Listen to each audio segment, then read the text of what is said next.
For the residents of San Francisco, October the 11th, 1950 started out like any other day, with thick banks of autumn fog rolling in from the bay and across the city. By the afternoon, however, it became clear that something was seriously wrong. On that day alone, 11 patients were admitted to Stanford Hospital with pneumonia, fever, and serious urinary tract infections. One of them, a 75-year-old retired pipe fitter named Edward J. Nevin, died 3 weeks later. Tests revealed the culprit to be Serratia marcescens, a bacterium so uncommon that not a single case of infection had been recorded in the entire history of San Francisco. So baffled were the hospital's doctors by this unusual cluster of infections that they reported the incident in a medical journal, though when no new cases appeared, they just dismissed it as a fluke. But unknown to the doctors and the residents of San Francisco, the thick fogs that crept over the city that autumn carried a secret passenger. Trillions of bacteria sprayed from a Navy ship sailing just offshore. Codenamed Sea Spray, this operation was part of a top-secret Cold War project to test the city's vulnerability to a potential Soviet bio-warfare attack. But San Francisco was far from alone. Between 1949 and 1969, the US military deliberately exposed dozens of American cities and millions of ordinary citizens to potentially harmful bacteria and chemicals, all in the name of national security. This is the shocking story of one of the largest programs of human experimentation in American history. Biological warfare has long been a part of human conflict, from the medieval practice of catapulting infected corpses and rats into besieged cities to spread disease, to the infamous use of smallpox-infected blankets during the 18th century French and Indian War. But it was not until the late 19th century, when scientists like Robert Koch and Louis Pasteur discovered the microorganisms that cause disease and how to cultivate them, that the development of dedicated effective biological weapons began in earnest. By the time of the First World War, Imperial Germany had built an extensive bioweapons program, perfecting strains of anthrax and glanders with which it planned to infect its enemies' livestock and military draft animals. However, none of these weapons were ever deployed before the war ended. But the horrifying effects of the chemical weapons that had been used during the war, such as phosgene and mustard gas, left such an impression on world leaders that in 1925, 146 countries came together to draft the Geneva Protocol for the prohibition of the use of asphyxiating, poisonous, and other gases, and of bacteriological methods of warfare. The treaty was signed by 38 nations, including France, Great Britain, the Soviet Union, Japan, and the United States, though the latter two would not ratify it until the 1970s. Over the next 2 decades, the majority of the Geneva Protocol signatories avoided developing biological weapons, with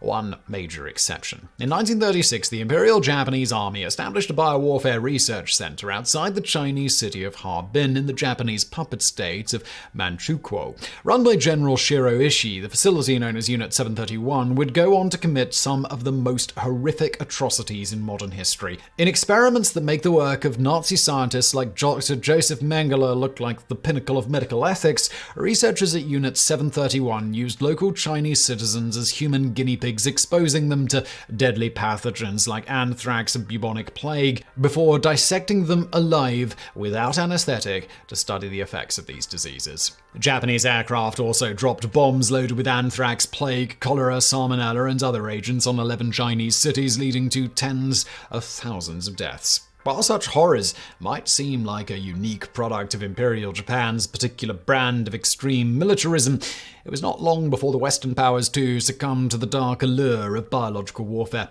Following the Nazi invasion of Poland in September 1939, the United Kingdom set up its own biowarfare program based at Porton Down in Wiltshire and Toronto in Canada, with research focusing on the weaponization of tularemia, psittacosis, brucellosis, Q fever, and anthrax. And for more on this, please do check out our previous video, Grosse Ile, Canada's Anthrax Island. The Japanese attack on Pearl Harbor on December 7, 1941 also caused the United States to reverse its stance on biowarfare. In early 1942, U.S. Secretary of War Henry Stimson expressed concern to President Franklin D. Roosevelt regarding America's vulnerability to biological attack. In response to this and to growing pressure from the British, in November 1942, Roosevelt approved the creation of an American bioweapons program overseen by the U.S. Army Chemical Warfare Service and centered at Fort Detrick, Maryland. By 1945, the U.S. biowarfare program had succeeded in producing several tons of weapons weaponized pathogens, including anthrax and smallpox, though none were ever used in combat. American wartime policy dictated that such weapons were only to be used in retaliation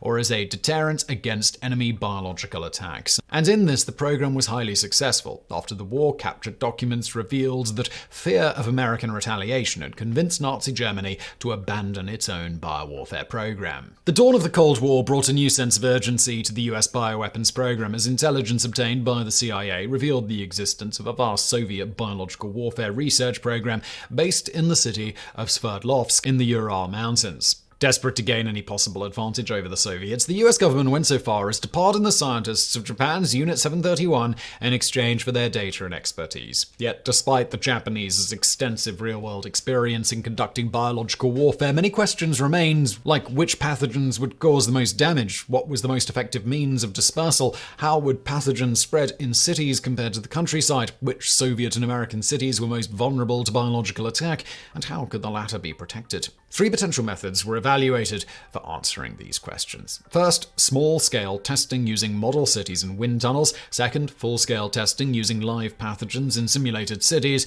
And third, full-scale testing using simulated pathogens in real cities. While wind tunnel tests by the British had yielded some useful results, the first 2 methods were quickly rejected, the first due to its technical limitations, and the second due to the exorbitant cost of simulating an entire city.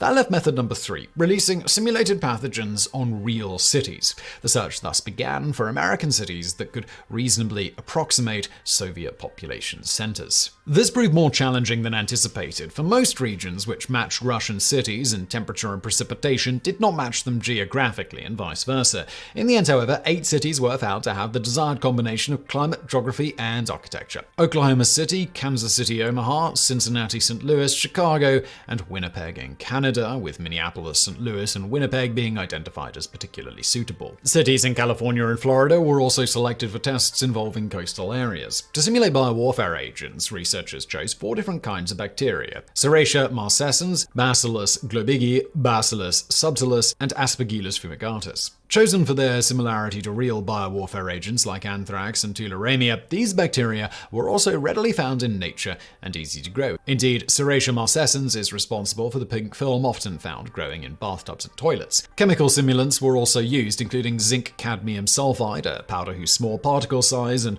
fluorescent glow made it ideal for tracking the airborne dispersal of infectious agents. At the time, all these simulants were considered harmless to humans. Despite this, for reasons of security and obtaining the most accurate results possible, the residents of the targeted cities would not be informed that the tests were taking place. Thus began one of the most ethically fraught chapters in the history of American military research. The first bioweapons test on US soil took place in August 1949, when agents of Camp Detrick's Special Operations Division released inert bacteria into the ventilation system of the Pentagon. Larger-scale operations soon followed, including Operation Sea Spray. Between September 20th and 27th, 1950, a US Navy minesweeper sailed just off of San Francisco Bay, spraying a mixture of Serratia marcescens and Bacillus globigii from large onboard hoses. Meanwhile, 43 monitoring stations throughout the city recorded the dispersion of the bacteria.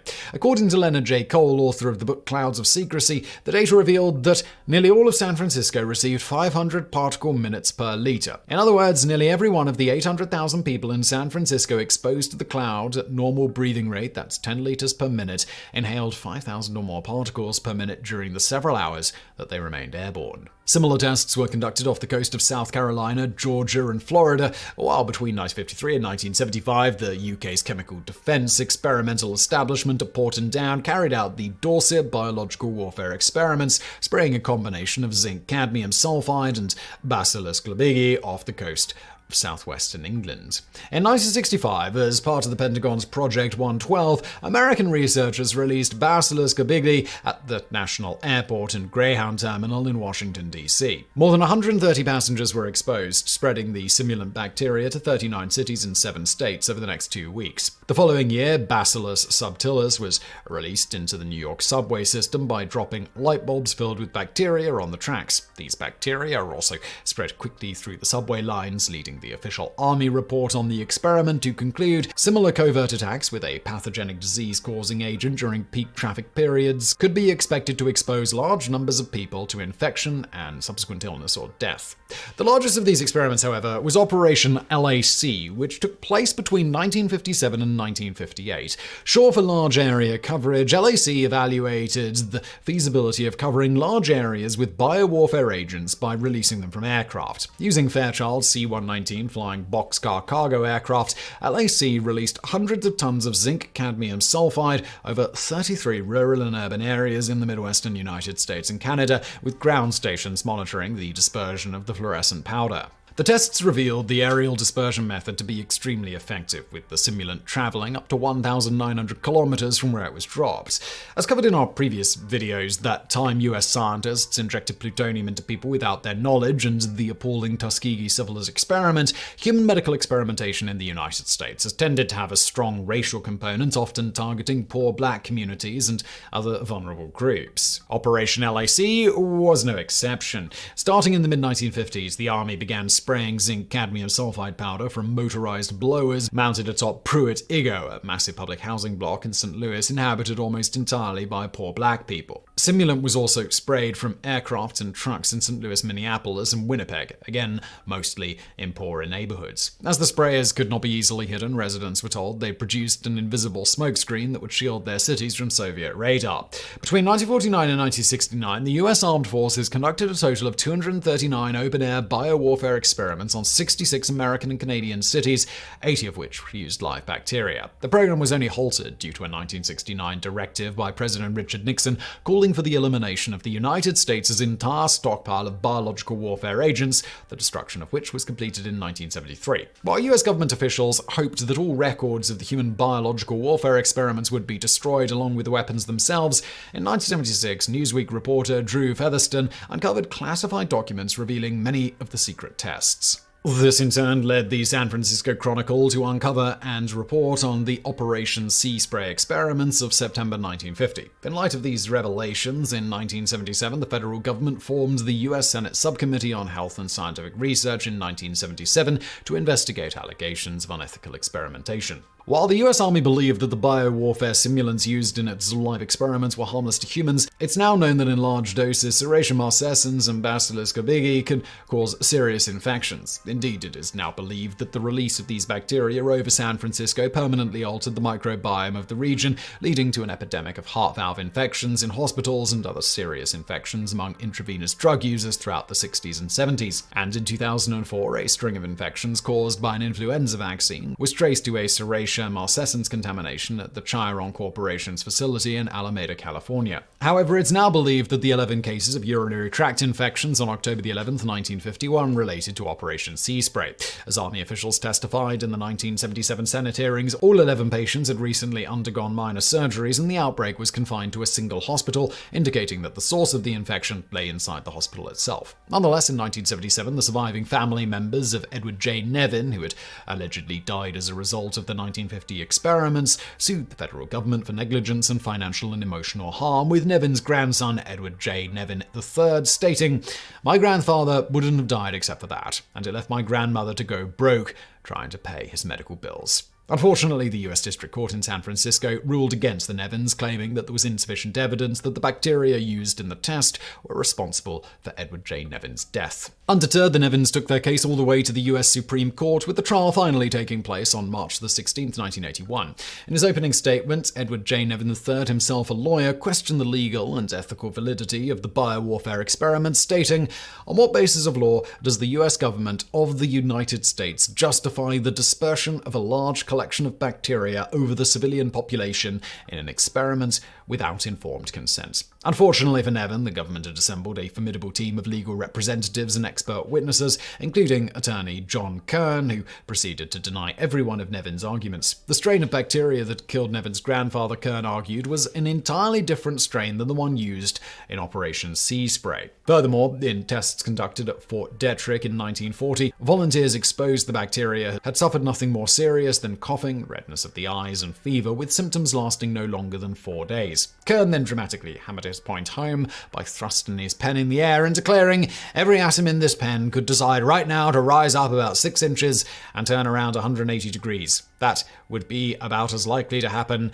as the bacteria killing someone." One of Kern's witnesses, a doctor for the Biological Warfare Unit at Fort Detrick, concurred, chillingly stating, "The strain wasn't pathogenic, and I would still spray SF again today." Kern then proceeded to dismantle Nevin's arguments regarding the legality of the biowarfare tests, making the extraordinary claim that the government needed no permission to experiment on the public without their consent or knowledge. While the 1946 Federal Tort Claims Act gives the public the right to sue the federal government, this right is suspended in cases where the government is performing appropriately under policy. According to Kern, this exception applied to activities carried out in the interest of national security, including spraying civilians with bacteria. Though Nevin put up a valiant fight, he knew that it was over when Kern called his final witness to the stand, General William Creasy, commander of the U.S. Army Biological Warfare Unit. In his testimony, Creasy stated that not only was obtaining informed consent from the public not necessary, it was not desirable, stating, "I would find it completely impossible to conduct such a test trying to obtain informed consent. I could not have hoped to prevent panic in the uninformed world in which we live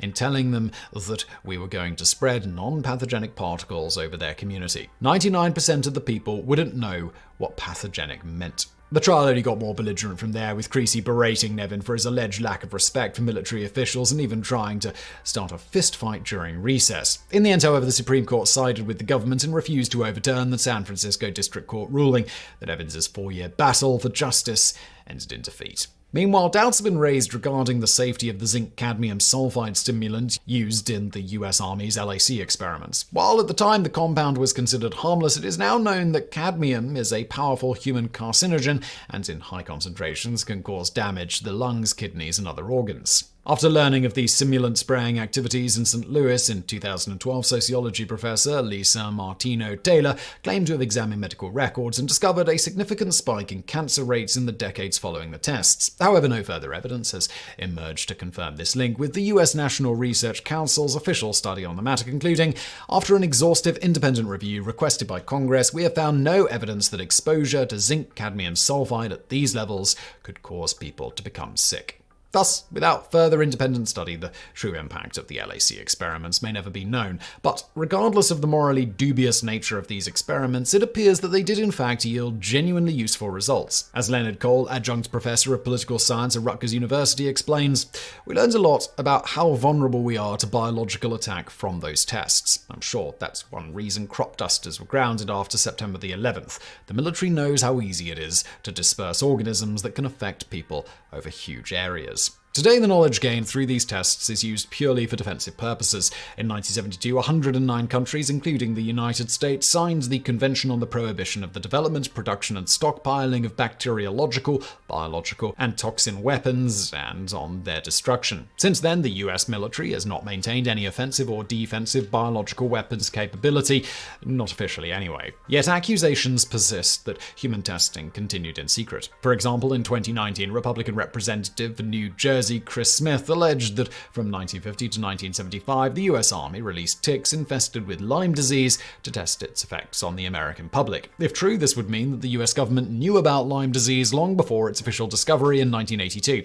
However, no convincing evidence has yet emerged to back up Smith's claims. Along with other secret military projects of the era, such as the CIA's MKUltra mind control experiments and the University of California's plutonium injection studies, the US Army's biological warfare tests represent one of the great ironies of the Cold War. For while these experiments were ultimately intended to protect the public and preserve American institutions, in the end they succeeded only in harming millions of American citizens, shattering their faith in said institutions, and proving the old adage, just because you're paranoid doesn't mean they're not out to get you. Among a truly mind-boggling number of atrocities the Nazis and their cohorts committed that, even closing in on a century later, still have us all collectively occasionally surprised by their extent, is a little talked about program that saw hundreds of thousands of children kidnapped and many thousands more bred by the Nazis for the sole purpose of expanding the so-called ideal Aryan race. While the methods for encouraging such reproduction were numerous, perhaps one of the oddest was the use of thousands of young volunteer women called to do their duty for their country by living in special facilities dedicated to human breeding. Here, now, is the little told sad story of the Lebensborn children. After World War I, let's just say conditions in Germany weren't exactly ideal for a variety of reasons. Most pertinent to the topic at hand, birth rates had plummeted some 43% in the decade following the war. Contributing factors included the simple fact that well over 2 million young German men, most of whom were otherwise in the ballpark of prime age for starting families, died as a result of the war to end all wars. Needless to say, this was a problem, especially when combined with the mass and very extreme social stigma surrounding having a child out of wedlock. On this note, it was estimated by the German brass that around this time approximately 800,000 abortions were being performed within the country every year. While most of those weren't too much of a concern for them, about 100,000 of those abortions were done on women carrying what the Nazis considered biologically valuable racial stock, children they wanted to see born regardless of their parents' marital status.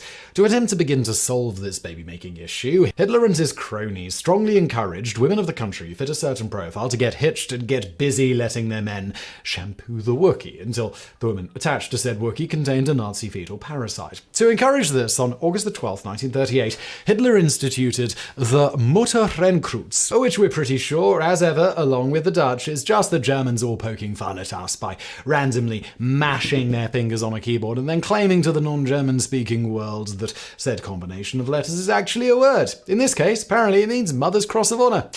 We're on to you, German speakers out there. But in any event, the point of this award was to encourage married German women of proper background to get busy between the sheets and pop out babies like some sort of human MG3 machine gun. Towards this end, there were 3 well-known classes of awards: bronze, silver, and gold. There are also references to a 4th level here that included diamonds placed on the swastika of the medal, but what the qualifications to get this one are isn't known. There is one woman who received it who had managed to give birth to an astounding 16 babies, so we're guessing it has something to do with that.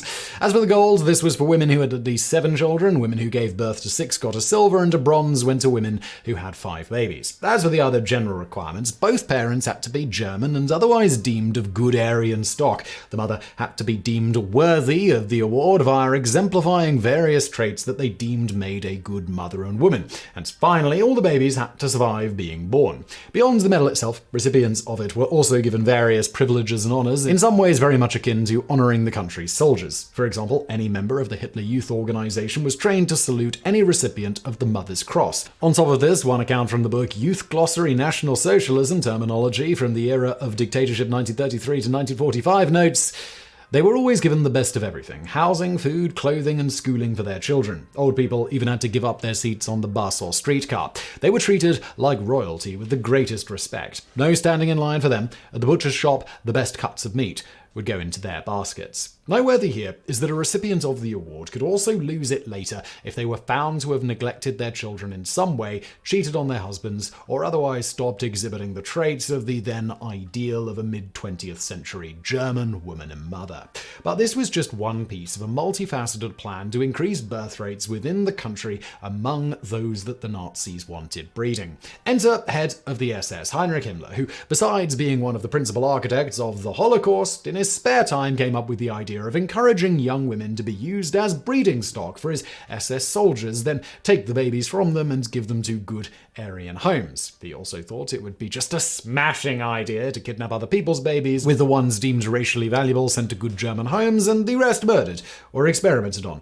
Brutally, because apparently Himmler has just got a Himmler. As to the breeding side and why he chose SS members, Himmler had cultivated people in the SS who, in his view, were only of ideal Aryan stock. He stated of this, like a nursery gardener trying to reproduce a good old strain which has been adulterated and debased, we started from the principle of plant selection and then proceeded quite unashamedly to weed out the men whom we did not think we could use for the build-up of the SS. Ironically, the man at the top, Himmler, did not actually meet his own qualifications here, but, we digress. Towards this end, in 1931, he even required any SS wishing to marry and start a family to produce documents proving their family tree going all the way back to 1800, with every member on that tree needing to be of Aryan descent. If they could not produce proof of this, they were given the boot from the SS. Those and their prospective spouses who fit the bill were then encouraged to have a minimum of 4 children. But in any event, after such vetting, Himmler had his stock of their view of the ideal ideal man.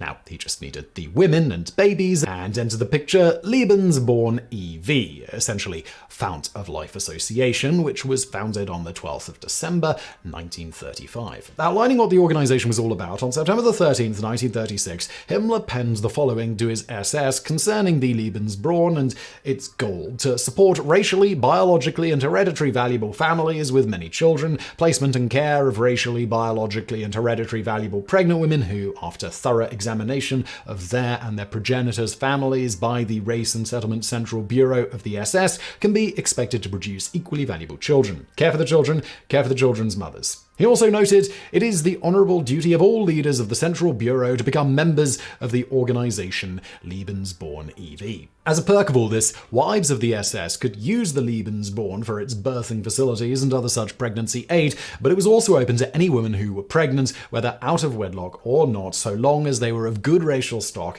and their baby would likewise be. As previously alluded to, this was seen as a way to put a stop to the common practice of aborting babies born out of wedlock, at least so long as they were of the proper racial backgrounds. On this note, approximately 60% of the women who took advantage of the Lebensborn were unmarried. But all of that wasn't producing the birth rates the brass desired, so they decided to become a little more proactive in two ways. First, to attempt to begin recruiting young women willing to breed with members of the SS more or less anonymously, and later also to kidnap children of conquered lands who fit what they were looking for. We'll get to the mass child kidnappings and murder, as well as Kamikaze, the concentration camp for children, in a bit, but for now, let's talk specifically about the breeding program. Enter Hildegard Trutz to tell us about it from her personal experience. Trutz was a dyed-in-the-wool Nazi supporter and a product of the Bund Deutsche Madel, band of German maidens. She states, much like many of her countrymen, I was mad about Adolf Hitler and are now better Germany. It's noteworthy here that Trutz was also a picture of the blonde-hair, blue-eyed Aryan ideal. She also states, I was pointed out as the perfect example of the Nordic woman, for besides my long legs and my long trunk, I had the broad hips and pelvis built for childbearing. And so it was that in 1936, freshly out of school and ready to face the world, Trutz didn't really know what to do with herself. It was at this point her Bund Deutsche Madel leader suggested, why not give the Führer a child? What Germany needs more than anything is racially valuable stock. The Lebensborn program was then outlined to her, and that once her background was thoroughly vetted, she could be used as a breeding partner for SS officers. And that during the program, her needs would be taken care of and should otherwise be contributing to her country in a significant way. She later stated of this, it sounded wonderful. So as not to concern her parents, she told them she would be going to take a course in National Socialism and be living at the facility.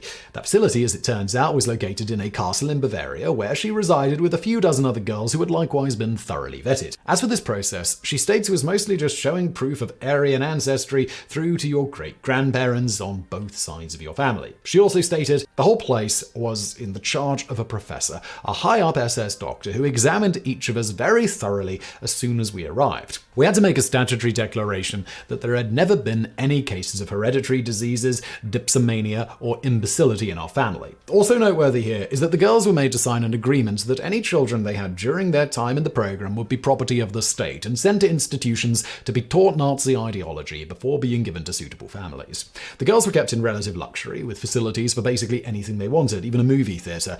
Trutz stated of this, the food was the best I've ever tasted. We didn't have to work, and there were masses of servants. As to the men they were made to socialize with, she states, they were all very tall and strong with blue eyes and blonde hair. We were given about a week to pick the man we liked, and we were told to see to it that his hair and eyes corresponded exactly to ours. When we had made our choice, we had to wait until the 10th day after the beginning of the last period. Noteworthy here is that neither side was to ever know the real names of each other for total anonymity. Also noteworthy is that SS officers involved were not just single men, but a mix of married and not, chosen for their supposed ideal attributes to be the male half of breeding stock for the nation and race. Once the assigned 10th day after the woman's period came, they were examined medically and then told to invite the future father of their child to their room for some spicy time. She states of that, "As both the father of my child and I believed completely in the importance of what we were doing, we had no shame or inhibitions of any kind." She also noted her boy toy was incredibly attractive, but seemed remarkably dumb.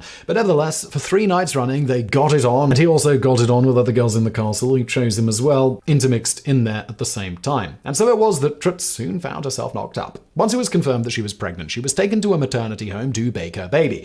As for the actual birthing, she states, "It was not an easy birth, for no good German woman would think of having any artificial aid, such as injections to deaden the pain, like they had in the degenerate Western democracies." She was then allowed to keep her baby for 2 whole weeks before he was taken away and she never saw him again. Apparently not at all traumatized by this, after she considered signing up for another go, but soon met an officer in the real world and married him instead. She states of telling him what she had done for her country that she was rather surprised to find that he was not as pleased about it as he might have been. Nevertheless, he did acknowledge that she had been doing her duty, so he let it go. Unfortunately for her baby, and the approximately 8,000 to 20,000 others produced in this way, by the way, about 30 million short of the overall program's original one-generation goal, she never found out what happened to him. If, like pretty much all other known Lebensborn children, after the war his life was probably not super awesome, as we'll get into shortly. In any event, while all of this seems morally questionable enough, at the least it appears for the most part that the adults involved were all there of their own volition. While maybe not ideal for some, and certainly not for the babies produced, the adults at least don't appear to have been forced into anything in most cases. Caveats like that plenty of SS men and the like did have babies with foreign women in conquered lands, which sometimes were considered of good enough stock and in some cases also taken, which brings us to another facet of the Lebensborn program. As mentioned, as the breeding facilities just weren't churning out enough babies, it was deemed advisable to simply kidnap children from lands that the Germans had conquered who seemed to fit the bill of good Aryan stock. As Himmler would say to this, obviously, in such a mixture of peoples,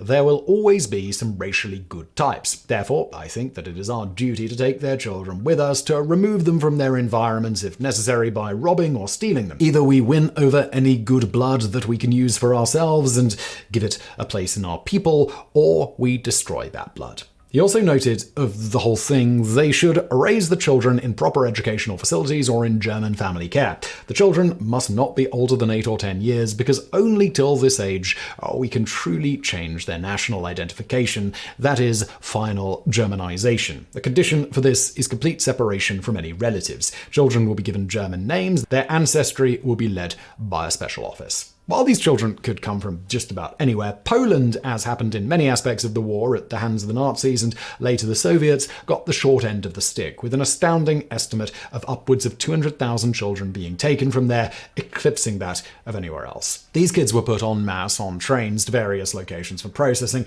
with it noted that providing sustenance to the children wasn't exactly a high priority, and thousands died before arriving at their destination. Besides sometimes being sent to more remembered places today, like Auschwitz, there was also a camp called Kamikaze, a concentration camp built for children, specifically Polish children, where they were variously made to work as child laborers, some as young as just 2 years old, and others experimented on or otherwise murdered. As for the exact processing of the children taken, those who seemed like they might be of good stock were sent to the Kindererziehungslager, or children's education camps, where a process of quality selection was utilized to examine not just the children's apparent racial backgrounds, but also the children being subjected to various medical and psychological exams, and then assigned an overall score for their desirability, with even little things like the shape of their skull or the presence of and size of birthmarks considered. They were then ultimately divided into 3 groups: desired, acceptable, and undesired. From here, depending on their score, they were then sent off to anywhere from an SS family to a boarding school or orphanage to a concentration camp. As for the biologically valuable children, they were subsequently indoctrinated with Nazi ideology, given a new German name, and made to learn and speak German, with harsh penalties if they ever failed or resisted too much in any of this, even to the point of them being shipped off to a concentration camp if they didn't toe the line. For the lucky ones, it also appears the story given to the children about why they were now living with a new family was simply that the parents had died. As for those undesirables, an account from Auschwitz on a few hundred of their fate notes that they were given lethal phenol injections and that they did not wait until the doomed really died. During his agony, he was taken from both sides under the armpits and thrown into a pile of corpses in another room, and the next victim took his place on the stool. Going back to the aftermath of the war and what happened to the Lebensborn children, as the war was winding down and the Nazi defeat was imminent, records of where many of these children came from, and indeed just general information about the program itself, were largely destroyed before the Allies could get their hands on them. This, unfortunately, meant that many of the hundreds of thousands of children who were kidnapped or the product of the state breeding program had no real way to be reconnected with their families, with only about 10% ultimately doing so. On top of that, even for those who could be reunited, this was often yet another traumatic thing in their young lives, as many had spent several years with their new families and sometimes had little, if any, memory of their former lives and parents or relatives, thus ripped from their homes yet again against their wills. That said, some did have somewhat happy endings, such as one Gisela Heidenreich, whose mother was a secretary for the Lebensborn program and had an affair with an SS officer while there, ultimately giving birth within the program, but allowed to keep her daughter. While Gisela endured people calling her an SS bastard after the war, she was eventually able to reunite with her father, and for her part compartmentalized who he was and what he had done, simply stating, "When I first met him, it was on a station platform. I ran into his arms, and all I thought was, I've got a father." As previously alluded to, just as bad were the children of the breeding programs, particularly in places like Norway and Germany itself, were largely shunned, and they and their parents stigmatized, with reports of the women variously being occasionally beaten, having their hair shaved off forcibly, and otherwise communities doing everything possible to run them out of town. Beyond this program, really any child of a German soldier to a foreign mother during their respective occupations were painted in the same negative light. In Norway, where there were an estimated 12,000 such children born, with some of the children placed in mental institutions after the war, along with attempts to forcibly ship them off to other countries. Being bullied and abused also seems to have been the order of the day, much like often happened to their mothers. Some escaped this oppression by leaving Norway, perhaps most famously a little girl by the name of Annefrid Lindstad. Her mother, Sinni Lindstad, was just 19 when she had a child with a German sergeant, Aldred Haas. At the close of the war, Haas fled home to Germany, and the teen Sinni was seen as a collaborator for having had a child with a German soldier. To escape their treatment in Norway, Annefrid's grandmother, Arntine, took her to Sweden, with Sinni joining them not long after, though dying of kidney failure at the tender age of just 21. Fast forward just under 2 decades later, and that little girl grew up to be one of the lead singers of the band ABBA. Noteworthy here, in the early 2000s, some of the Lebensborn children took their case against the Norwegian government to the European Court of Human Rights for the government's alleged part in their mistreatment, and while losing the case, in the end, were nonetheless offered money in settlement.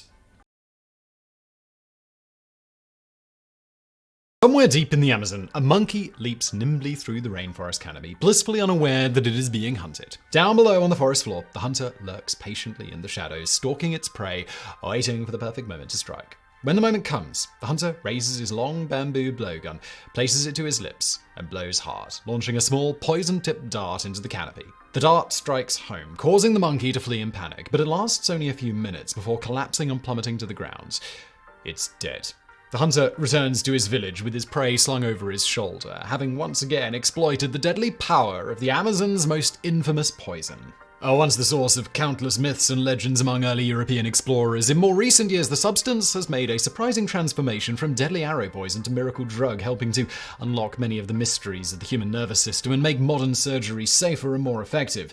This is the fascinating story of curare. Curare is manufactured and used by dozens of indigenous tribes across Central and South America and the Caribbean, from the island Caribs of the Lesser Antilles to the Macusi of Guyana and the Yagua of Colombia and Peru. The term curare refers not to a single substance, but rather a whole family of similar arrow poisons, and is derived from the Macusi word uri, meaning it kills birds. Over the centuries, there have been numerous attempts by Western researchers to transliterate this word, leading to the substance being variously dubbed wurari, wurara, wurali, urari, and finally curare. In its traditional form, curare consists of a dark brown, sticky resin-like paste which can easily adhere to the tips of arrows and blowgun darts. Due to the relative rarity of its ingredients and the significant time involved in its manufacture, curare is largely considered too valuable for use in warfare and is employed almost exclusively in the hunting of game. As most of the animals hunted using curare live high up in the dense forest canopy, great care is taken to maximize the potency of the poison so that the prey animals cannot flee out of visual range before dropping to the ground. This potency is typically evaluated by using animal tests, for example by pricking a frog with a poison-tipped dart and counting counting the number of hops it makes before dying. For the most potent curare recipes, death time ranges from 1 to 2 minutes for birds, 10 minutes for small mammals like monkeys, and up to 20 minutes for large mammals like tapirs. As you might imagine, the process for making curare is very complex and often a closely guarded secret, allowing certain tribes to establish local monopolies and grow wealthy on its manufacture and trade. While it is not known exactly where curare was first discovered or by whom, the poison first came to the attention of the Western world in the 16th century as European explorers began pushing deeper into the South American continent.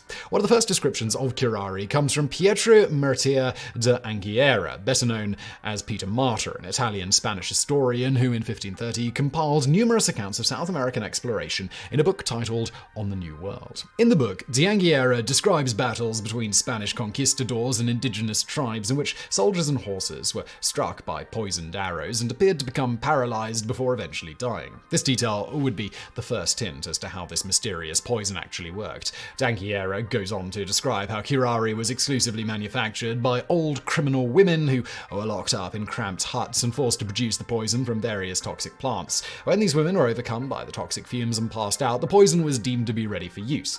In reality, however, this account turned out to be a complete fabrication, for as later explorers and anthropologists would discover, most South American tribes believe women to be too ritually clean to participate in the sacred rite of curare production. Indeed, allowing a woman anywhere near the manufacturing process would diminish the magical powers and thus the potency of the poison. Another early description of curare comes courtesy of English adventurer Sir Walter Raleigh, who in 1595 travelled up the Orinoco River in modern-day Guyana in search of El Dorado, the legendary lost city of gold. But Raleigh's account is no less fanciful than de Anghiera's. In his 1596 chronicle on the expedition, The Discovery of the Large, Rich and Beautiful Empire of Guyana, he claims that garlic, salt, sugar or tobacco are effective antidotes to curare poisoning, claims which are known to be laughably false. Thanks to such rampant exaggeration and confabulation, not to mention extreme secrecy on the part of the indigenous tribes, for nearly 2 centuries the true nature of curare remained a total mystery, the substance passing into myth and legend as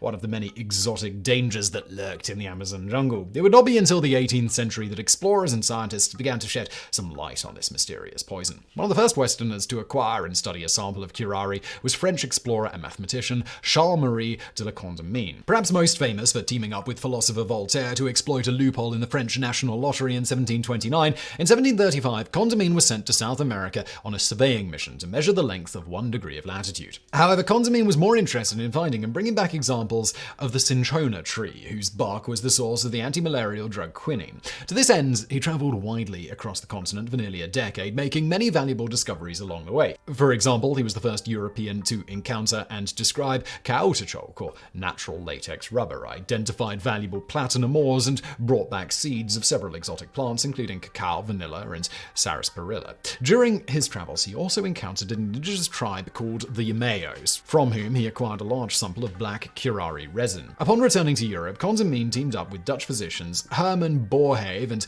Gerhard von Swieten and anatomist Bernhardus Albinus of the University of Leiden in the Netherlands to investigate the properties of this legendary poison. By injecting various doses into a cat, the 4 scientists were able to confirm that curare works by paralyzing the muscles. To their surprise, however, they discovered that the cat's heart continued beating for up to 2 hours following its apparent death.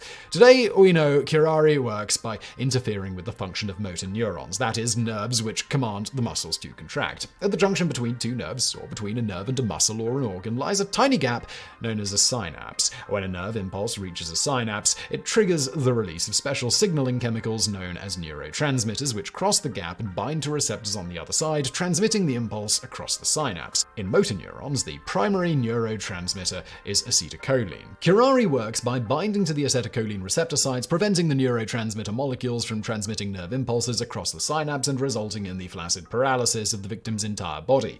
The first muscles to be affected are usually those of the eyes, meaning that the first signs of curare poisoning are fatigue, double vision, and difficulty keeping your eyes open. Next to go are your tongue and throat muscles, making it difficult for you to swallow or speak, followed by your limbs, arms, and all other voluntary muscles. But while this in itself sounds bad enough, unfortunately it gets worse. For you see, curare only works on the voluntary muscles and semi-voluntary muscles, meaning your heart will be unaffected and continue to beat. However, curare does paralyze the diaphragm and intercostal muscles responsible for breathing, meaning your death will be a slow and agonizing one by asphyxiation. Even more horrifying, curare has no effect on human consciousness, meaning you will be fully awake but unable to move or even call out for help as you slowly suffocate. Brilliant. About the only good news is that, as we shall see, it is now possible to survive curare poisoning thanks to advances in medical technology. In addition to discovering that curare does not affect the heart, Condamine and his colleagues also found that the poison is harmless when swallowed and must be injected through the skin in order to take effect. Indeed, Western explorers reported that Amazonian tribes readily ate the meat of the animals killed with curare with no special preparation. In the 1850s, famous French physiologist Claude Bernard would conduct even more detailed experiments on curare's effects and mechanism of action, establishing much of what we know about the poison today. The Leyden team's research was next taken up by English botanist Edward Bancroft, who, in his travels throughout South America, became the first European to discover the botanical source of curare and witness its manufacture. This process was also recorded by German naturalist Alexander von Humboldt, who traveled widely throughout the Americas between 1799 and 1804. While recipes vary from region to region, the main ingredient in curare is typically the vine Strychnos toxifera, first identified and classified by German explorers and brothers Robert and Richard Schomburg in the 1850s. This, along with other plants and sometimes even ant or snake venom, crushed up and boiled in water for up to 2 days until the residue boils down to a black sticky substance resembling pitch or molasses. Then slivers of the cocorito palm are dipped into the mixture and used to smear it on the tips of arrows and blowgun darts. While the alkaloids responsible for curare's toxicity mainly come from the Strychnos toxifera vine, the other ingredients also help increase its effectiveness, for example by accelerating the absorption into the bloodstream or preventing the blood around the arrow dart from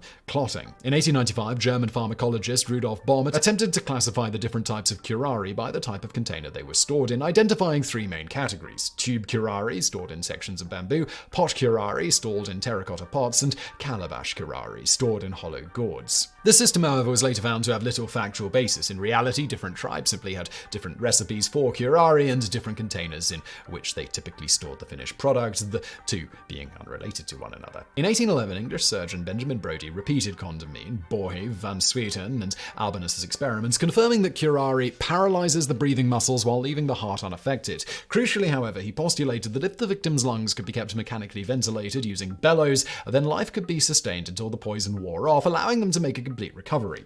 This hypothesis was confirmed in 1825 by fellow Englishman Charles Waterton in a series of now classic experiments conducted on a female donkey. Waterton, who had made his name as a South American explorer by, among other things, wrestling an alligator and a boa constrictor, first applied a tourniquet to one of the donkey's legs to cut off blood flow before injecting the leg with curare. The donkey suffered no ill effects, but when Waterton removed the tourniquet, allowing blood from the leg to recirculate into the donkey's body, the animal collapsed and stopped breathing within minutes, confirming that curare does not act locally and must be carried throughout the body to be effective. Once the donkey had collapsed, Waterton proceeded to insert bellows into its windpipe and artificially ventilate the animal for 2 hours until the poison wore off. The donkey made a full recovery with no lingering effects and lived for another 25 years, having been put to pasture as a reward for her medical contributions. Waterton might not have known it at the time, but a century later, this remarkable achievement would form the basis of a revolution in surgical science. Based on these experiments, Waterton began to wonder whether curare might have medical applications. Observing that the action of curare appeared to be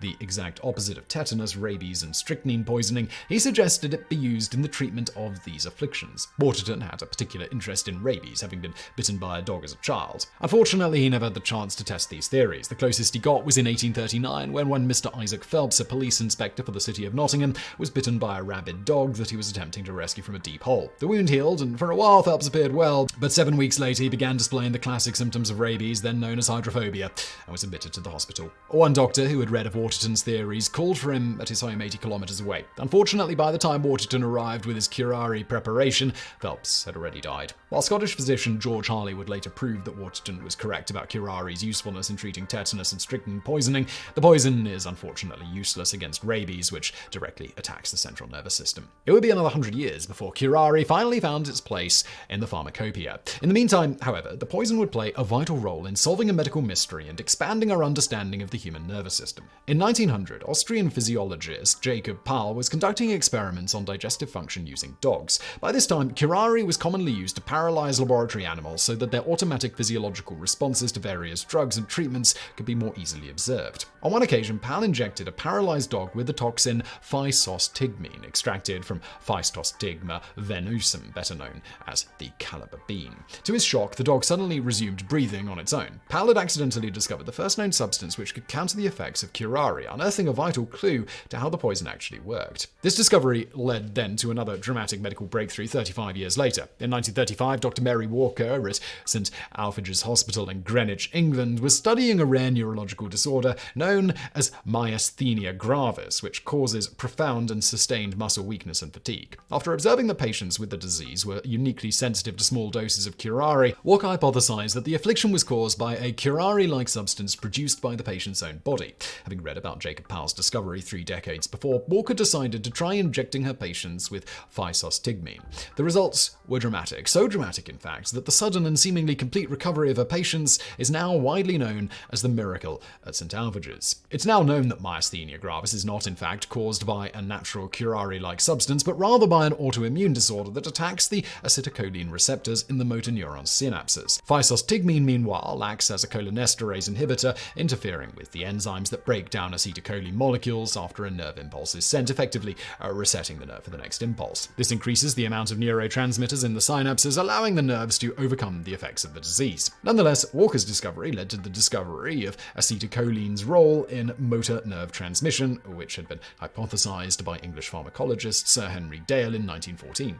After 2 decades of research, Dale, along with German psychobiologist Otto Loewe, finally confirmed the function of acetylcholine, the two men sharing the 1936 Nobel Prize in Physiology or Medicine for their groundbreaking discoveries. A year earlier, the composition of curare was finally worked out by English chemist Harold King, who determined that the most active toxins in the sticky mixture were the alkaloids curarine and tubocuranine. This attracted the attention of pharmaceutical company E.R. Squibb & Sons, who, intrigued by the potential medical uses for the poison, began purifying and selling small amounts of D-tuberocurarine to medical researchers under the brand name Intocostrin.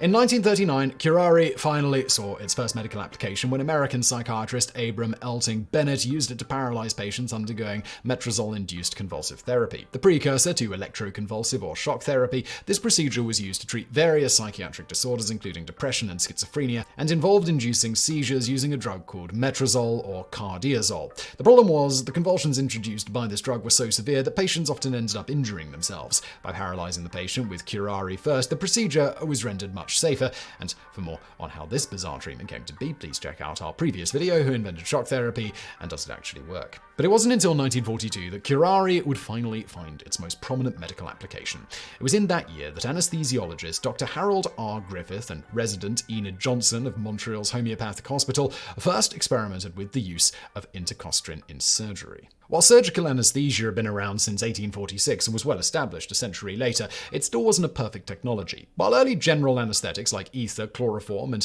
cyclopropane quickly and effectively rendered patients unconscious, they did not completely inhibit their automatic responses, meaning patients could still twitch and move about on the operating table, and sometimes this would cause tragic results. And while some movements could be eliminated by administering more anesthetic, this risked introducing respiratory arrest and other deadly side effects, especially in patients with severe medical conditions or bad hearts. Griffith and Johnson's solution was to administer intocostrin in combination with the anesthetic, inducing complete paralysis with none of the side effects and allowing less anesthetic to be used. As he later recalled in 1944, in June 1939, Dr. L.H. Wright of E.R. Squibb & Sons of New York told me of this new work with curare and remarked how nice it would be if we could use some of it in anesthesia to relax the muscles of our patients when they got a little too tense. I agreed that such an effect is often to be desired, but was too horrified at the old poisonous reputation of curare to be seriously interested.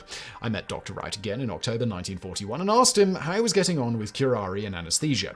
He said he still thought the idea was sound, but that so far he knew no one who had tried it. I thought I'd better not pass up a good thing any longer, so Dr. Wright kindly sent me some ampules of intocostrin, and in January 1942 we began using it in the operating room of the Homeopathic Hospital in Montreal. We administered the drug intravenously to patients under general anesthesia and found found that it acts quickly, producing in less than a minute a dramatic and complete relaxation of the skeletal muscles. Even under the most favorable circumstances, and even with general anesthetic agents, occasions do arise when it seems impossible to get the patient sufficiently relaxed to make abdominal exploration or to close a friable peritoneum. To have a drug at hand which will give the patient, at these critical moments, complete relaxation uniformly, quickly, and harmlessly has seemed to us a blessing both to surgeon and anaesthetist. So groundbreaking was this development that anesthesiologists often divide the history of surgery into before Griffith and after Griffith. Of course, the use of curare and its derivatives in this fashion also paralyzes the patient's lungs, requiring them to be artificially ventilated throughout the surgery. While this was initially done using a hand-pumped rubber bulb, in the late 1940s and early 1950s, inventors like John Emerson and Forrest Bird developed mechanical ventilators which used electric or pneumatic motors to automatically breathe for the patient. These twin developments revolutionized surgery, allowing increasingly complex procedures to be performed more safely and with fewer side effects and post-operative complications. While curare derivatives like intercostrin have been since supplanted by safer but related paralytics like pancuronium, the basic procedure remains relatively unchanged since Griffith's pioneering experiments. Like Botox digitalis and other poisons-turned medicines, curare has certainly come a long way from its deadly Amazonian origins. Of course, as you might expect from a deadly poison, curare also has its darker uses. Indeed, pancuronium bromide is one of 3 drugs used in combination for medical euthanasia and lethal injection, the official method of execution in 28 US states. The other 2 drugs are sodium thiopental to introduce unconsciousness and potassium chloride to stop the heart. While this method is intended to be quick and painless, as previously mentioned, paralytics like pancuronium have no effect on consciousness, meaning that it is impossible to tell whether a person is conscious during the procedure. This has led many to speculate that many prisoners may actually experience severe pain during their executions, especially if an inadequate dosage of barbiturates is administered. Such fears have even led 11 US states to switch to a single drug lethal injection method wherein death is induced via overdose of sodium thiopental. And if any murder mystery fans in the audience are wondering if curare has ever been used in a crime, it absolutely has. Pancuronium was the lethal agent of choice of Efren Saldivar, a serial killer who's estimated to have killed up to 200 patients between 1988 and 1998 while working as a respiratory therapist at Adventist Medical Center in Glendale, California. The drug was also used by 4 paramedics nicknamed the Skin Hunters to kill 5 elderly patients in the Polish city of Lodz, the personal details of whom the killers sold to competing funeral homes. And finally, more than a century ago, curare was at the center of a now long-forgotten assassination attempt. In 1916, a group of socialists and pacifists known as the Adullamites plotted to assassinate British Prime Minister David Lloyd George and Paymaster General Arthur Henderson in the hopes of ending the First World War. At the heart of the conspiracy was Alice Wheeldon, a women's suffrage and anti-war activist who ran a chemist shop in Southampton along with her 2 daughters and son-in-law. But before the plot could be carried out, Wheeldon's group was infiltrated by one Alex Gordon, an agent for British military intelligence. When Gordon informed his handlers of the plot, they sent another agent, Herbert Booth, to gather more information. Booth must have been a hell of an actor, for he soon ingratiated himself to the conspirators to the point that they selected him as Lloyd George's assassin. Given an air pistol and pellets dipped in curare, Booth was instructed to hide out on Walton Heath Golf Course in Surrey and there ambush the Prime Minister. Instead, Booth betrayed the plot to his handlers and the conspirators were arrested and charged with treason. 5 were put on trial and 3 were found guilty, with Alice Wheeldon being sentenced to 10 years in prison and her daughter and son-in-law 7 and 5 respectively. A potentially disastrous wartime assassination was thwarted and Lloyd George doubtless breathed a great and thankfully non-paralyzed sigh of relief. During the Second World War, more than 260,000 Allied personnel were captured by the Western Axis powers and held in prisoner of war camps in Germany, Italy, and their occupied territories. Their bold and often ingenious escape attempts have become the stuff of legend, including the famous Great Escape from the Stalag Luft III camp in March of 1944, and countless outlandish breakouts from the infamous Colditz Castle. And for more on that, please see our video that time Allied POWs secretly built an airplane from scratch to escape a Nazi compound. It's an incredible story. Less well remembered are the some 400,000 German and Italian prisoners of war interned in Britain, Canada, and the United States. Their ingenuity and will to escape was no less than that of their Allied counterparts, but while some 1,500 Allied POWs succeeded in making the home run back to friendly or neutral territory, over the entire course of the war, only one Axis prisoner managed to escape Canadian Allied captivity and make it all the way way back home to Germany. This is the extraordinary story of Lieutenant Franz von Vera. Franz von Vera was born on July 13, 1914 in the Swiss village of Luc to Rosalie and Leo Freiherr von Vera, destitute German aristocrats. Franz von Vera joined the German Air Force, or Luftwaffe, in 1936 and was commissioned as a lieutenant in 1938. He was by all accounts the epitome of the Aryan Superman celebrated by Nazi propaganda, with blue eyes and wavy blonde hair, though Luftwaffe Chief Hermann Göring would later note his unusually short stature. He played up the image of a dashing fighter pilot driving fast sports cars and giving a pet lion cub named Simba as a squadron mascot, while his habit of wearing a red jacket into combat led German tabloids to dub him the Red Devil, terror of the British Air Force. Though many of his colleagues saw him as arrogant and a braggart, fellow POW Heinz Kramer would later describe him as an honest and pleasant young man, a bit of a showman with a wonderful imagination, but a reliable and honest chap. Von Vera first saw combat during the Battle of France as part of Jagdgeschwader 3, shooting down his first aircraft, a British Hawker Hurricane, on May 20th, 1940. He followed this 2 days later by shooting down 3 French bombers. During the subsequent Battle of Britain on a single day, August 25th, 1940, Von Vera claimed to have shot down 1 Spitfire and 3 Hurricanes and destroyed a further 5 aircraft on the ground, bringing his total kills to 13 and officially making him an ace. While only a few of these victories were ever officially confirmed, the German state media saw the propaganda value of Von Vera's exploits, and his claims were never contested. On September 5th, 1940, Von Vera was escorting a bomber squadron over Kent when his Messerschmitt Bf-109 fighter was shot down by Spitfires flown by Flight Lieutenant Patterson Hughes and pilot officer Gerald Stapleton of 234 Squadron RAF. Von Vera managed to crash land his stricken aircraft in a field on Love's Farm near Winchett Hill and was quickly arrested by a cook from a nearby army unit. He was taken to the nearby village of Maidstone and held overnight in the local constabulary before being transferred to Maidstone Barracks under the guard of the Queen's Own Royal West Kent Regiment. It is here that he made his first escape attempt, overpowering his guard while digging in the garden with a pickaxe. He was quickly recaptured and sent to the infamous Cockfoster's Cage, an MI9 interrogation centre at Trent Park in Hertfordshire. Here he was held and interrogated for 18 days but failed to divulge any useful information. At one point, in typical cocksure fashion, Von Vera bet his interrogator, one squadron leader Hawks, that the British wouldn't be able to hold him for 6 months. Neither man could have known at the time how right Von Vera was. Following his stay at the Cage, Von Vera was transferred to POW Camp No. 1 in Furness Fells, Lancashire, where he immediately set about planning his next escape attempt. On the afternoon of October 7th, 1940, while the prisoners were out on a guarded walk in the countryside, Von Vera took advantage of a distraction created by an approaching fruit cart to roll over a low stone wall and slip away. His absence was not noticed until later that evening, whereupon local police forces and the Home Guard were alerted to the presence of an escaped German officer in the area.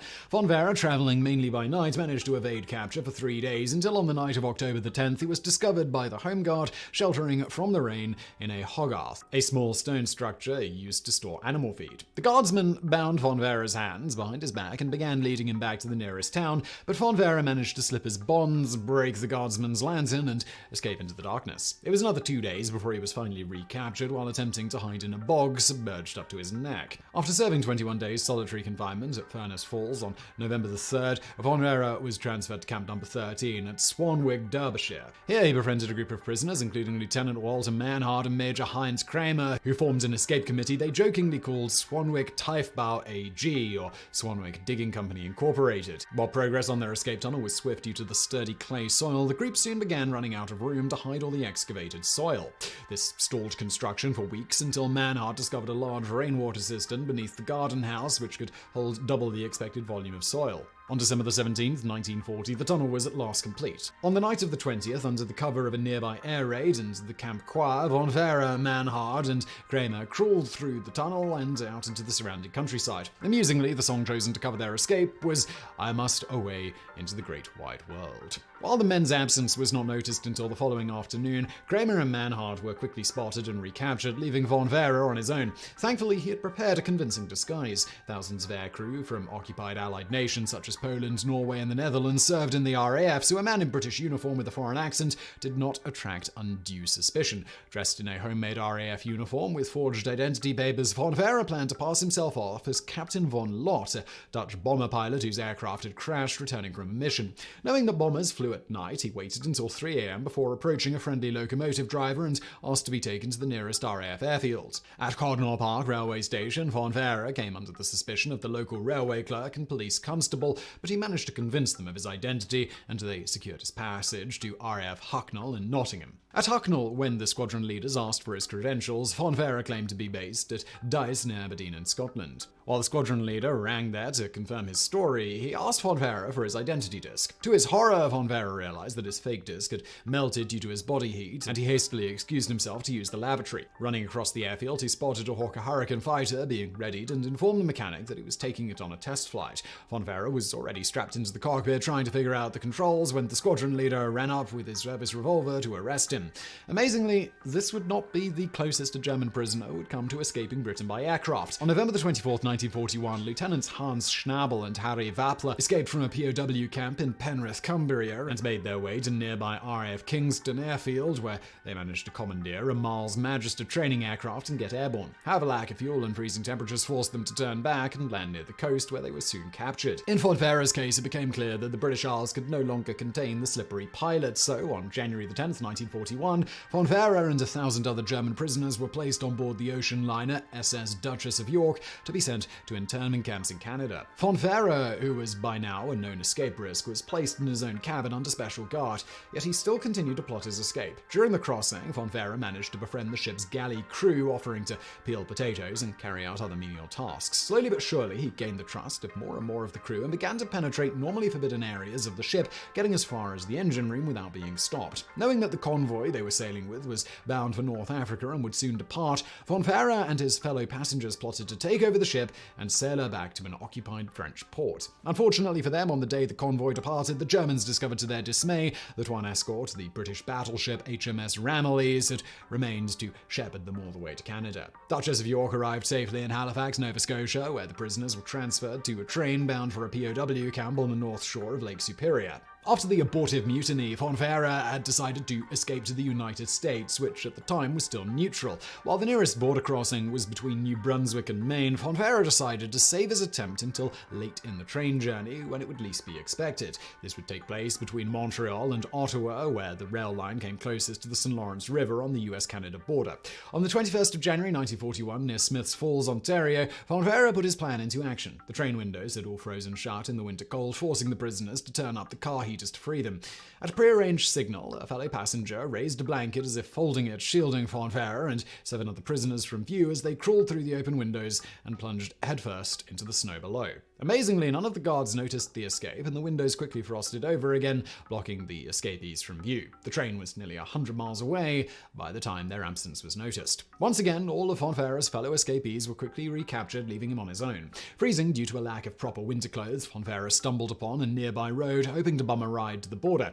A car soon approached, but as it drew closer, Fonfara realized it was a police car and quickly dropped his hand. But it was too late. The car came to a stop. Believing he had been caught, Fonfara grudgingly approached the car, only to be informed that hitchhiking had recently been outlawed in Canada and that he had barely avoided being arrested. Nonetheless, the policeman offered him a ride and dropped him off in Johnstown, just across from the St. Lawrence from Ogdenburg, New York. Seeing that the river was frozen, Fonfara attempted to cross on foot, but found a wide, ice-free channel blocking his path. Doubling back, he wandered through the night until he stumbled upon an abandoned summer camp near the town of Prescott, where he found an overturned wooden boat. Despite his hands being nearly frozen, using fence paling as a shovel, he managed to dig the boat out of the snow, drag it across the ice, and cross the river. Once in Ogdensburg, Fonfara turned himself into the police, who passed him off to the Board of Immigration. Charged with illegally entering the country, Fonfara contacted the German consul in New York City, who paid his bail and arranged for a local attorney, James Davies, to represent him. Fonfara was released and instructed to appear before a grand jury in Albany a week later. Fonfara's arrival in the United States caused a sensation, and he was treated like a celebrity by the media and otherwise saw the sights and lived the high life in New York City. He also took to writing Wish You Were Here postcards to old friends and comrades, including Squadron Leader Boniface from Hucknall Airfield and Squadron Leader Hawk from Cockfoster's Cage Interrogation Center. During this time, he also learned that Adolf Hitler had awarded him the prestigious Knight's Cross for his August 25th attack on an RAF airfield, an attack most historians now agree never took place. But Fonfara did not have long to relax, for the Commonwealth authorities were hot on his trail. Soon after his border crossing, the Ontario Provincial Police delivered a summons to the Ogdensburg Police charging Fonfara with the theft of a rowboat worth $35. This tiny sum was widely mocked in the German press, the German embassy even issuing a statement reading, "In view of the great importance Canada appears to attach to the boat, Franz von Ferrer will gladly place at the disposal of the American authorities the sum of $35 so that the warrant against him may be withdrawn." However, given the criminal nature of the charge, it could not be tried in an American court and could have led to von Ferrer's extradition back to Canada. The German consul therefore decided to get von Ferrer out of the United States as quickly as possible. In April 1941, while negotiations between the American and Canadian governments raged on, von Ferrer boarded a train out of New York and slipped across the border into Mexico. From here, the various German consuls in South America shuttled von Ferrer along a circuitous route through Brazil, Bolivia, and Peru, and finally across the Atlantic to Barcelona and Rome. Franz von Ferrer finally reached Germany on April 18, 1941, 225 days after he had been captured. In Germany, von Ferrer was hailed as a hero, with Hitler personally congratulating him for his courage and ingenuity and ability to turn a tactically unfavorable situation to his own advantage. But even more valuable than von Ferrer's heroic status were his unique insights into British interrogation techniques. Drawing from his experiences at the Cockfosters' cage, von Ferrer wrote a pamphlet titled "How to Behave If Taken Prisoner," which remained in use until 1944 and effectively cut off one of MI9's most valuable sources of intelligence. He also consulted on improvements to German interrogation techniques and contradicted the portrayal of British POW camps in Nazi propaganda, stating, "Generally speaking, British treatment of German war prisoners is unexceptional. Such isolated instances of maltreatment as have occurred have resulted from wrong behavior on the part of the prisoners concerned in the first decisive moments of captivity." In any event, in recognition for his daring escape, von Ferrer was promoted to Hauptmann and made a commander of the squadron JG-52 on the Eastern Front. In July 1941, he scored 13 more victories against Russian aircraft, bringing his total kills to 21. In August, his squadron was recalled to Germany to be equipped with new aircraft and reposted to Katwijk in the Netherlands. Then, a mere 8 months after arriving back in Germany, Franz von Ferrer's luck finally ran out. On October 25, 1941, von Ferrer was on a routine training flight off the Dutch coast when he experienced engine failure and crashed into the sea north of Vlissingen. His body was never recovered. Franz von Ferrer's extraordinary globe-spanning odyssey from captivity to freedom is emblematic of the determination and fighting spirit displayed by all servicemen during the Second World War and the effectiveness of interning Axis prisoners in Canada. Indeed, with the possible exception of U-boat sailor Walter Reich, who claimed to have escaped from a troopship in the St. Lawrence in July of 1940, von Ferrer remains the only German POW to make it all the way from Canada to Germany during the entirety of the war. His story was popularized in a 1956 book by Kendall Burt and James Leeser, and a 1957 film starring Hardy Kruger, both titled after von Ferrer's now immortal nickname, The One That Got Away.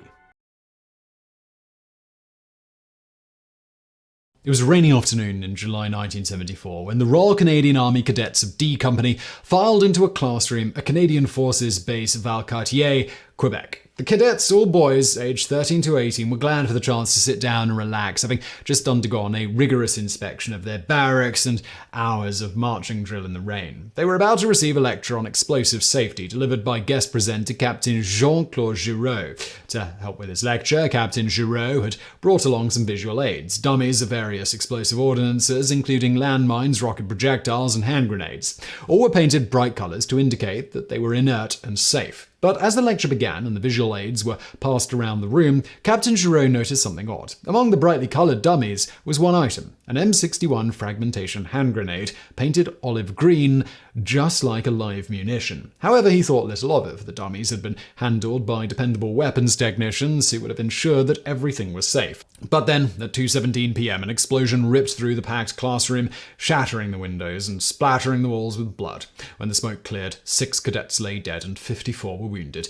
The Valcartier grenade incident of July 30th, 1974 was the worst tragedy in the history of the Army Cadets, yet within days it would be all but forgotten, swept under the rug by a military establishment unprepared to deal with the psychological fallout. But while the army and the nation quickly moved on, for the survivors, the after effects of that terrible day would linger for far longer. Formed in 1861, the Royal Canadian Army Cadets are Canada's oldest youth organization. Funded and administered by the Canadian Department of National Defence, the cadets serve much the same function as the Boy Scouts, teaching practical skills in leadership, teamwork, and self-reliance, but in a more overtly military setting, with greater emphasis on command, drill, cleanliness, uniform maintenance, weapons training, and other aspects of military life. However, the organization is not directly affiliated with the armed forces, and participation carries no obligation of later military service. Every year, 250 cadets are selected to undergo Advanced Non-Commissioned Officer or NCO training as part of the Cadet Leader Program. This program is intended to train and prepare the cadets to return to their home units as the next generation of leaders. For those posted to Valcartier in the 1970s, activities included leadership courses, drill, athletics, canoeing, orienteering, survival, bushcraft, cultural excursions to Quebec City, and weapons safety and handling. Though the cadets would not have been handling any weapons heavier than a regular service rifle, given that they were training on an active army base, it was reasonably assumed that they might at some point come across unexploded ordnance. Consequently, in the summer of 1974, Captain Jean-Claude Giraud, commanding officer of the ammunition section at CFB Valcartier, organized a series of safety lectures to make sure the cadets could identify the most common types of explosive weapons and knew what to do should they find one, namely, not touch it and report it to a superior officer. The lectures took place throughout the month of July, with the final lecture for D Company scheduled for the afternoon of July 30th. Cadet officer Jerry Pastati, 18 at the time, was in an adjacent room typing up a report when the explosion occurred. He later described the scene in his 2011 memoir, As You Were.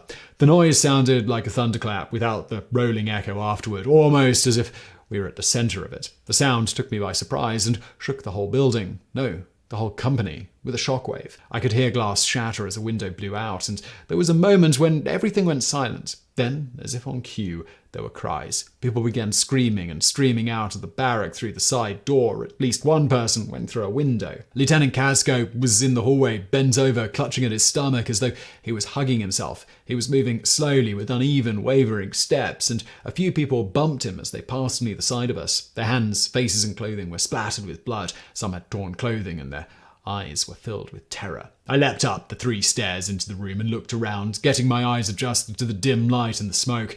I was completely unprepared for what I saw. Through the dense, acrid smoke, I could make out a large black burn hole in the floor and people laying all around. Some were moving, others were not. Blood was splattered and smeared on the walls. One cadet stared at me as I moved toward him. I could see through the rip in his pants that he had a leg injury, but I didn't think it would keep him from walking with assistance. As I bent over to help him up, I saw the cadet just behind him, about a meter away. I felt my stomach jump.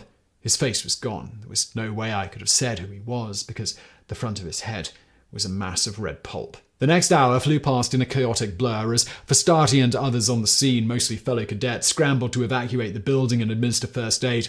Being only 4 years since the October crisis of 1970, many feared that the explosion had been due to a terrorist attack. As ambulances rushed away the dead and severely wounded, those with only minor injuries were loaded onto trucks and driven to the base movie theatre, where they watched a Swords and Sandals epic while medics tended to their wounds. As D Company headquarters would have to be sealed off for investigation, the survivors were temporarily lodged in the base chapel, where they spent a long, uneasy night. Meanwhile, Fastati and other officer cadets were taken to the base hospital to carry out the identification of the dead. In all, 6 cadets were killed in the explosion, all 14 or 15 years old.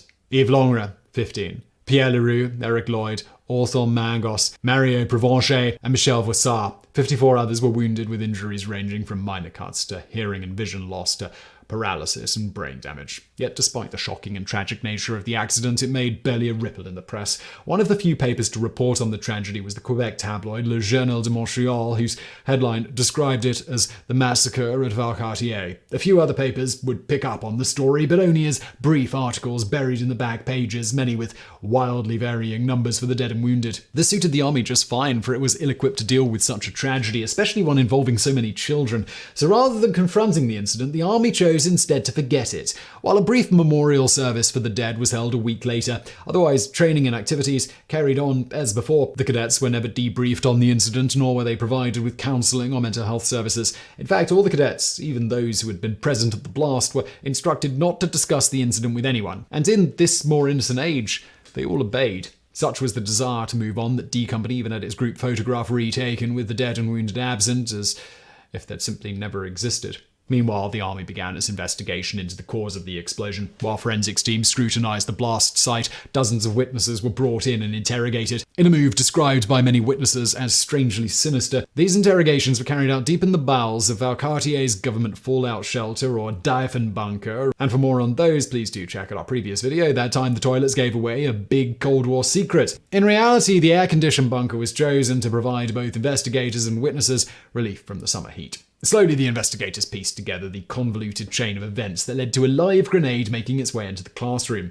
Nearly a month before the incident, Captain Giraud was asked to deliver electron explosive safety to the cadets. Giraud duly appointed a subordinate warrant officer, Gaetar Campo, to gather the needed visual aids and deliver the lecture. On the morning of July the 15th, 1974, Campo made the rounds of the base, gathering up various pieces of dummy ordnance. Campo placed these items in the back of a truck and drove to the headquarters of F Company, where he proceeded to deliver his first lecture early that afternoon. He then stored the dummies overnight at the base ammunition depot before retrieving them and delivering a lecture to A Company the next morning. After that second lecture, Campo returned the truck to the depot and asked an employee there, Gerard Drulet, to empty the truck and put the dummies back in storage. For reasons that have never been determined, this request was never fulfilled and the dummies remained in the parked truck for another 2 days. On July the 18th, Corporal Claude Daou of the Combat Arms School was sent to the ammunition depot to pick up the batch of 160 M61 hand grenades for use in grenade throwing practice. Commonly known as the lemon grenade, the M61 was introduced in the 1950s to replace the classic M2 pineapple grenade of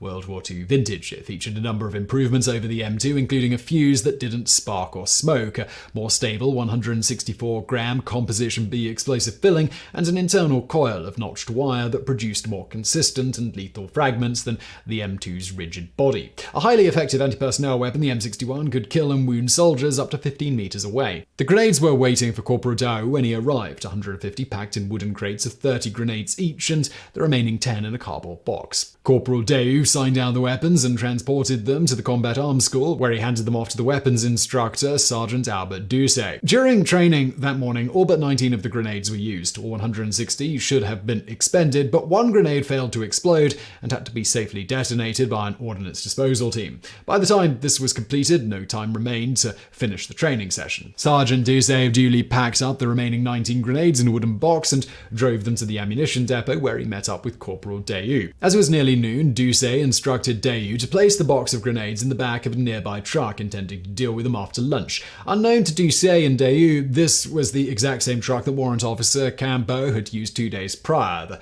dummy ordnance still scattered about the truck bed. For unknown reasons, Drulet proceeded to forget about the grenades until 4 o'clock that afternoon, when Warrant Officer Campo overheard him mention the crate and ordered him to remove it from the truck. Quickly inspecting the back of the truck, Drulet discovered to his surprise that the live grenades had somehow been transferred from their original wooden crate to a cardboard box. As Drulet began carrying the box back to the depot, Campo arrived and quickly inspected the back of the truck, where he found a single live grenade which had fallen out of the box and lay among the dummies. Campo performed a more thorough search of the truck but turned up nothing, and after returning the missing grenade to the box, asked Drulet if all the grenades were accounted for. Drulet confirmed that they were, but he was mistaken, for another live grenade had fallen out and now lay among the dummies scattered in the back of the truck. Unaware of the discrepancy, Drulet took the box inside, only to discover he had forgotten his keys to the storage room. Instead, he locked the box in a cleaning closet inside the guardhouse, where they would be forgotten until several days after the explosion. The next day, Campo asked 2 ammunition depot employees to remove the dummies from the truck because he wanted to use the vehicle the next day. The employees duly gathered up all the dummies and the one live grenade and placed them in a cardboard box. That they did not double-check all the items was attributed to the fact that it was raining heavily at the time. They placed the box in one of the depot buildings, where it would remain until July the 23rd. On that day, with Warrant Officer Campo on vacation, Captain Giraud delivered the safety lecture to C Company himself. During the lecture, his assistant, Corporal Jacques Carriot, noticed an unusual item circulating among the cadets, an olive green grenade still in its green fiberboard storage tube. Corporal Cadeau quickly snatched the grenade away from the cadet who was holding it and returned it to the cardboard box. However, he took no further action, later testifying that while the unusual color of the grenade had caught his attention, he had taken it from the cadet because he believed there was already enough dummy ordnance circulating amongst the class. The next lecture for D Company was scheduled for the afternoon of July the 30th. While all the previous lectures had been conducted outside, due to rain, it was instead moved indoors to the D Company barracks. 137 cadets filed into the room, and at 1:30 p.m. the lecture began. Captain Giraud Giraud began by giving a general overview of the capabilities and inherent dangers of explosives, while his assistant, an ammunition technician, pulled the dummy explosives out of the box and passed them around to the cadets. Once again, the unusual presence of a green-colored grenade was noticed, but as all the items had ostensibly been handled and inspected by Captain Giraud, the ammo tech assured the cadets that they were all inert dummies. As the green grenade made its way around the room, several cadets pulled out the safety pin, only to discover that it was extremely difficult to put back in. This occurred many times before the grenade reached 14-year-old Eric Lloyd, who also proceeded to pull out the pin. This time, however, he also released the spoon, the curved handle that serves as the last safety feature preventing the grenade from arming.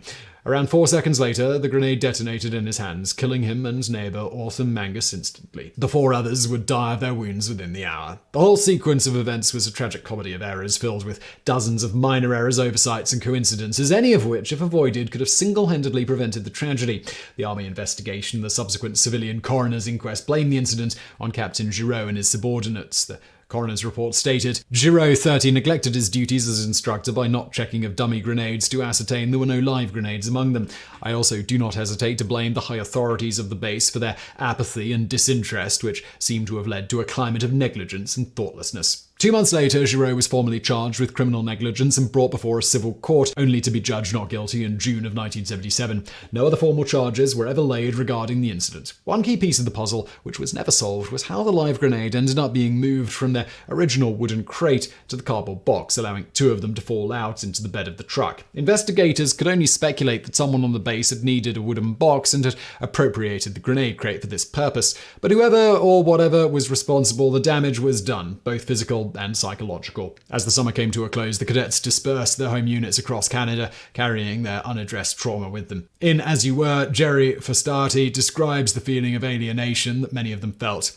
I held out the childish hope that eventually someone would rescue me from that day. I waited for the longest time, but rescue never came.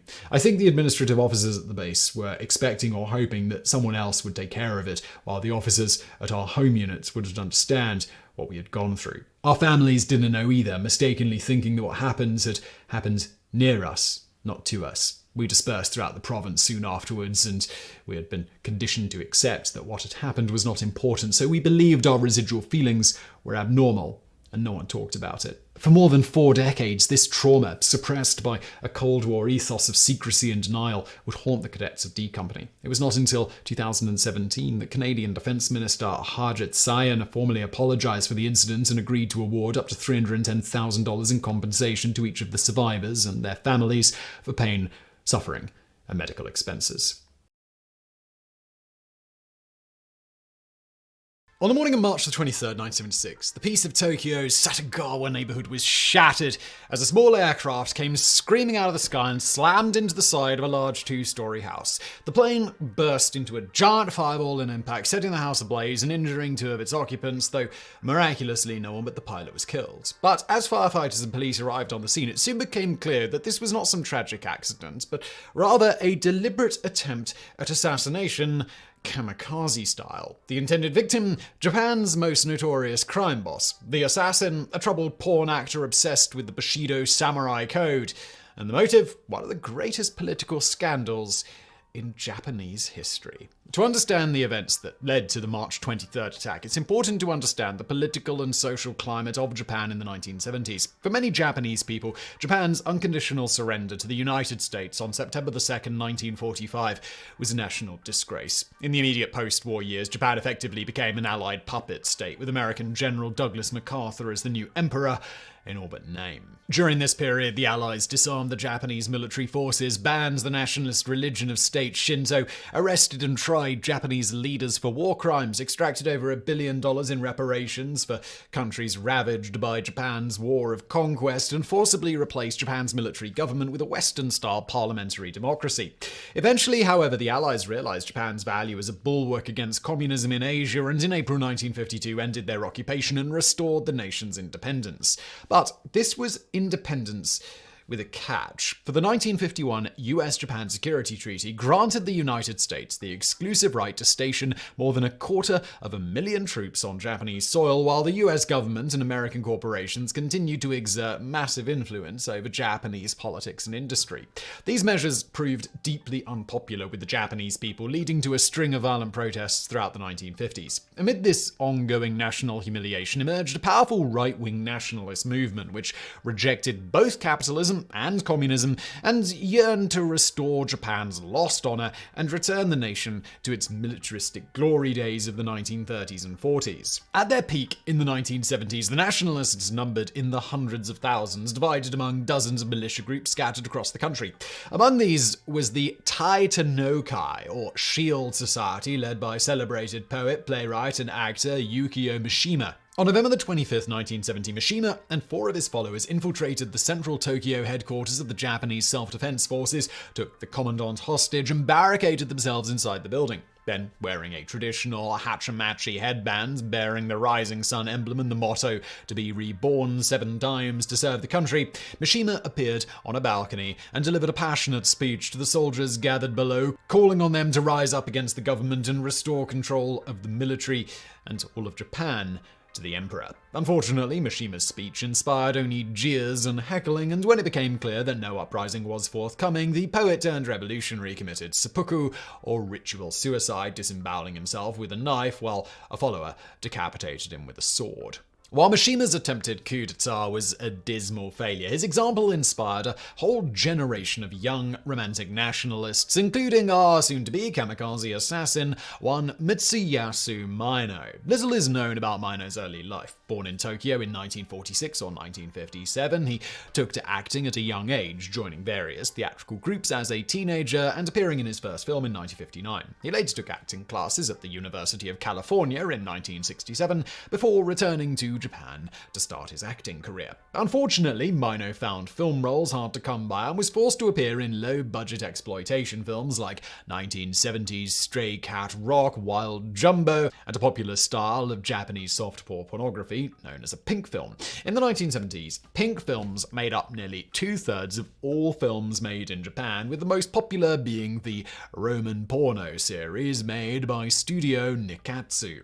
Mino appeared in 20 of Nikatsu's Roman pornos, the highest profile of which was 1975's Tokyo Emmanuel, in which Mino's character makes love to actress Kumi Taguchi while flying a plane. Mino's personal life was equally troubled. He was married twice, first to Japanese actress Noriko Kurosawa and later to an American woman, but both marriages quickly ended in divorce. Distraught, in February 1976, Mino attempted suicide by overdosing on pills. He was found lying in the snow outside the hot springs resort town of Yozawa and rushed to hospital, where he soon recovered. Sometime after Yukio Mishima's attempted coup in 1970, Mino became fanatically devoted to the nationalist cause and yearned for an opportunity to prove his courage and redeem his country's lost honor. That opportunity would soon come in the form of a scandal that rocked Japanese society to its very core. In February 1976, a U.S. Senate subcommittee led by Idaho Senator Frank Church revealed that the California-based Lockheed Aircraft Corporation had paid out more than $22 million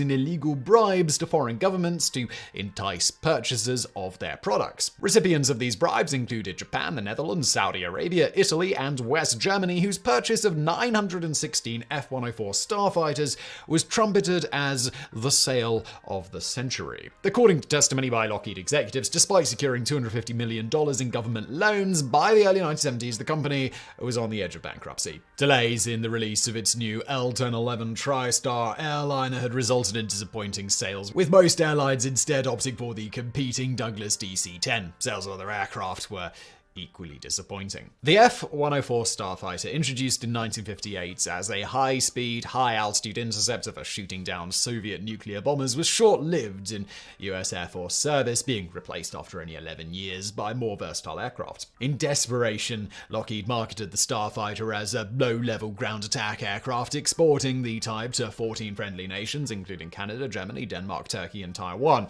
However, the F-104 proved ill-suited to its new role, resulting in dozens of pilots dying in training exercises, and the aircraft acquiring the nickname the Widowmaker. Indeed, the Japanese Defense Forces had already selected the Grumman F-11 Super Tiger as its primary fighter aircraft before Lockheed bribes convinced them to switch to the F-104. In addition to the Starfighter, Lockheed also bribed Japanese airline All Nippon Airways to adopt the L-1011 over the DC-10 and the Italian Air Force to purchase C-130 Hercules transports. News of the Lockheed bribery scandal caused many key figures to resign in disgrace, including Italian President Giovanni Leone and several top Lockheed executives. In the Netherlands, Prince Bernhard, who had received $1.1 million to ensure the F-104 won out over France's Dassault Mirage 5, was forced to step down from public positions and forbidden from wearing his military uniforms. But nowhere was the impact of the scandal more keenly felt than in Japan, for it laid bare what had long been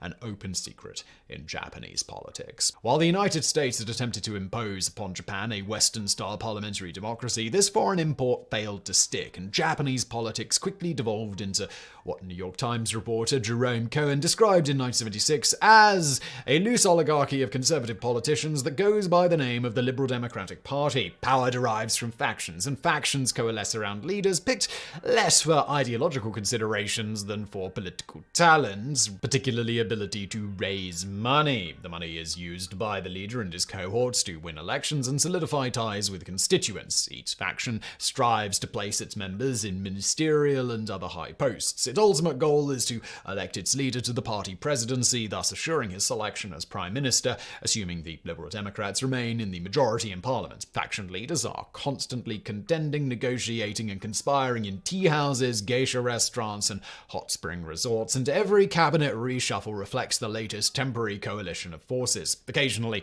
one faction leader will give a large sum of money to other leaders to win favor with them and their followers. Indeed, with the exception of 5 years, from 1993 to 1994 and from 2009 to 2012, the Liberal Democratic Party had ruled Japan almost continuously since its founding in 1955. In Japanese politics of the 1970s, bribery was a fact of life, with Cohen going on to state, Japanese law makes it a crime for any public official. Between a legal political contribution and an illegal bribe lies a murky area no legislation has yet succeeded in regulating. In a society where gift-giving is traditional, widely practiced, and a subtle art, the law is applied only against those who give and receive financial benefits plainly outside the bounds of customary gift-giving. Bribe givers frequently resort to ingenious subterfuge, stuffing cash in biscuit boxes or whiskey cartons, preferably wrapped in the paper of major department stores, has become an accepted way of making an inconspicuous bribe, notes the Far Eastern Economic Review. Cartons of old Par whiskey are said to be especially popular as 10,000 yen notes fit inside perfectly. In the case of the Lockheed scandal, this ingrained culture of bribery had an even shadier dimension, for one of the key players in the affair was one Yoshiro Kodama, a high-ranking figure in the Yakuza, or the Japanese mafia. Born in Nihamatsu in 1911, Kodama joined the Yakuza at the age of 12, serving as an enforcer and beating up trade unionists. In the 1920s and 30s, he became involved with various right-wing ultranationalist groups which sought to fulfill what they saw as Japan's manifest destiny to dominate all of Asia. To this end, Kodama organized the murder of several Japanese politicians advocating for peaceful relations between Japan, Korea, and China, and planned the assassination of Prime Minister Saito Makoto. The latter plot was unsuccessful, resulting in Kodama being arrested and imprisoned. Following the outbreak of the Second Sino-Japanese War in 1937, Kodama was released at the behest of Imperial Japanese Army General Kenji Doihara and sent to Japanese-occupied Manchuria. There he served as a spy and a fixer for Chinese collaborationist forces, helping to root out and suppress resistance to the Japanese occupation. During this period, Kodama also engaged in the violent and large-scale plunder of the Chinese countryside, confiscating whatever valuables he could get his hands on and selling them for a large profit back in Japan. Thanks to these activities, by 1945, Kodama had become one of the wealthiest men in Japan, with assets worth some 175 million USD. After the war, Kodama was arrested and investigated by the United States as a suspected Class A war criminal, but was soon released and recruited by US military intelligence to fight the rise of socialism and communism in Japan. At the same time, Kodama returned to his underworld roots, helping to unite several Yakuza clans and amassing an even greater fortune through opium smuggling. By the early 1950s, he had become one of Japan's most successful and infamous kurumaku, or behind-the-scenes power brokers, helping to found the Liberal Democratic Party and launching the careers of several Japanese politicians, including Nobusuke Kishi and Kikyo Tanaka, the prime minister at the time of the Lockheed scandals. In 1969, Kodama was approached by Lockheed to be the middleman for its bribery payments. Over the next 5 years, Kodama received and funneled more than $12 million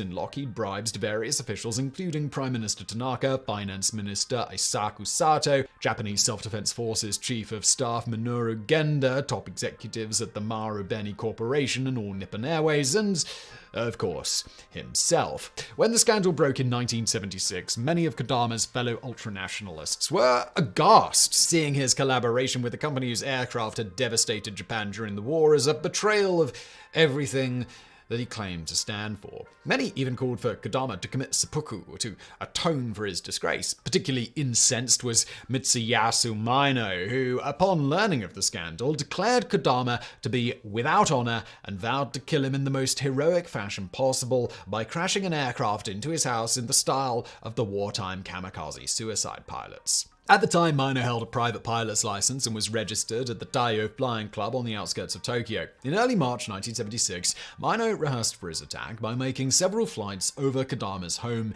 in Tokyo's Satagawa ward. While Kodama had been indicted for his role in the Lockheed scandal on March the 13th, the 65-year-old Yakuza boss had recently suffered a stroke and was declared too ill to appear in court. Mino was therefore confident that Kodama would be home when he finally launched his attack. On the morning of March the 23rd, Mino rented a kamikaze pilot costume complete with fur-trimmed flight suit and hachi-machi headband and arrived at the Taiyo airport with two friends. Mino told the airport that he was appearing in a movie about the kamikaze and wanted to shoot a publicity reel to help promote the film. After posing for a photograph at 9 a.m., Mino and his friends took off in two Piper Cherokee aircraft and headed out over Tokyo. They flew around aimlessly for an hour until Mino declared over the radio that he had business in Satagawa, the secret signal for the attack to begin. As Mino banked towards Kodama's neighborhood, his friends in the other plane followed, filming the attack with a homemade camera. Mino circled the house twice before switching on his radio and announcing, JA3551, sorry I haven't replied for a long time, Tenno Hiker Banzai. Long live the Emperor. Then, at 9:50 a.m., Mitsuyasu Mino dove his aircraft and slammed it into the side of Kodama's house, dying instantly in a blaze of glory. One local resident later described the scene. There wasn't a big sound of an explosion, but the smell of fuel filled the air. Someone told me a small plane had crashed into Kodama's house, and I rushed to the roof to look. The property was surrounded by high, thick walls that muffled the sound and made it hard to see what was going on. Policemen soon swarmed the site. None of us understood what it was all about. Miraculously, while two servants were injured by the fireball, nobody but Mino was killed. Kodama, the intended target, was resting in another part of the house and was unharmed. As Kodama's servants carried him to safety in a blanket, his Yakuza bodyguards rushed into the house to fight the flames. The fire department soon arrived, and within 20 minutes, the blaze was brought under control. Word of the attack spread quickly, drawing a group of around 70 ultranationalists who surrounded Kodama's property and clashed with police attempting to enter the house.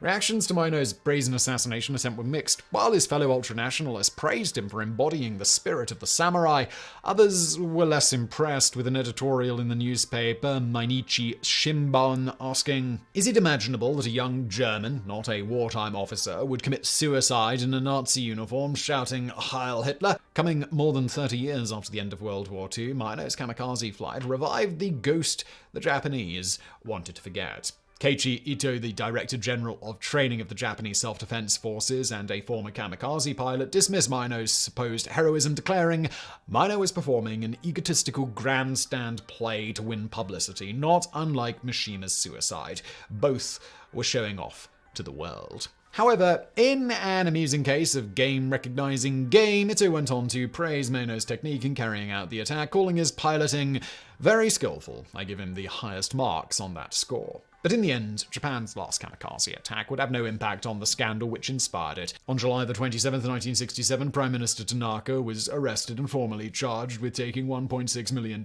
in bribe money. His trial ended in conviction on October the 12th, 1983, with Tanaka being sentenced to 4 years in jail and a 500 million yen fine. That's $4.3 million. Tanaka immediately launched an appeal, which lingered in the courts for years. During this time, Tanaka managed to retain his grip on power, winning the December 1983 election by an unprecedented margin. However, on February the 7th, 1985, Tanaka suffered a stroke and spent the next decade in and out of hospitals as his political power gradually waned. He died of pneumonia on December the 16th, 1993, having not served 1 day of his mandated jail sentence. Meanwhile, across the Pacific, Lockheed Chairman Daniel Horton and President Carl Kochtien were forced to resign their position, while the scandal prompted the drafting of the 1977 Foreign Corrupt Practices Act, which prohibited American corporations making payments to foreign governments to advance their business interests. Lockheed was also forced to cancel all of its contracts with Japan and several other nations, leaving the company in an even worse financial position than before. Lockheed was only saved from bankruptcy or hostile takeover by a 1994 merger with Martin Marietta Corporation, creating the company now known as Lockheed Martin. But what of the central figure in our story, Yoshida Kodama? Kodama's trial officially began in June 1977, but had to be postponed on account of the Yakuza boss's poor health. But before the trial could be concluded, Kodama suffered another stroke and died on January the 17th, 1984, escaping justice just like his client, Kakui Tanaka. But one has to wonder, had Mitsuyasu Maino's attack been successful, would an old ultranationalist like Kodama have seen it as the more honorable way to go? We shall never know. All we do know is that this story of corruption, scandal, attempted coups, and a kamikaze porn star is one of the wildest things that we've ever covered on this channel.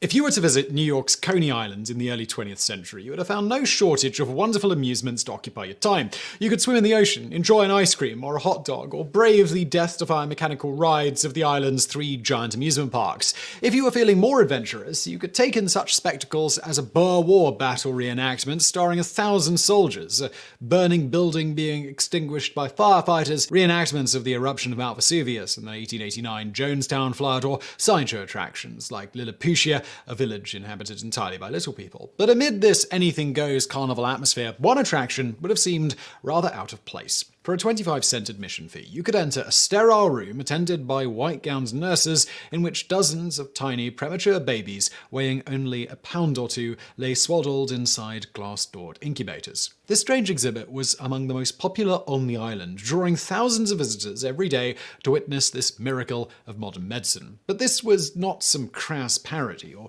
even an advertisement for New York City hospitals. Incredibly, for nearly half of the 20th century, the incubator exhibit at Coney Island was among the only dedicated neonatal care facility in the United States, taking in thousands of desperate cases that no other hospital could care for. This strange combination of hospital ward and carnival sideshow was the life's work of a mysterious German immigrant named Dr. Martin Corney, who for nearly 50 years defied the medical establishment and helped give thousands of premature infants a fighting chance at life. Premature births have plagued humanity since the dawn of time, but for thousands of years there was little that could be done but to swaddle the infants in cloth, place them by the hearth, and hope. The first steps towards modern neonatal care were taken in 1870s France, whose plummeting birth rate in the wake of the Franco-Prussian War prompted doctors to more closely examine the problem of infant mortality. In 1878, Dr. Stéphane Tarnier had a chance encounter with a Monsieur Audelie Martin, a zookeeper at Paris's Jardin d'Acclimatation, who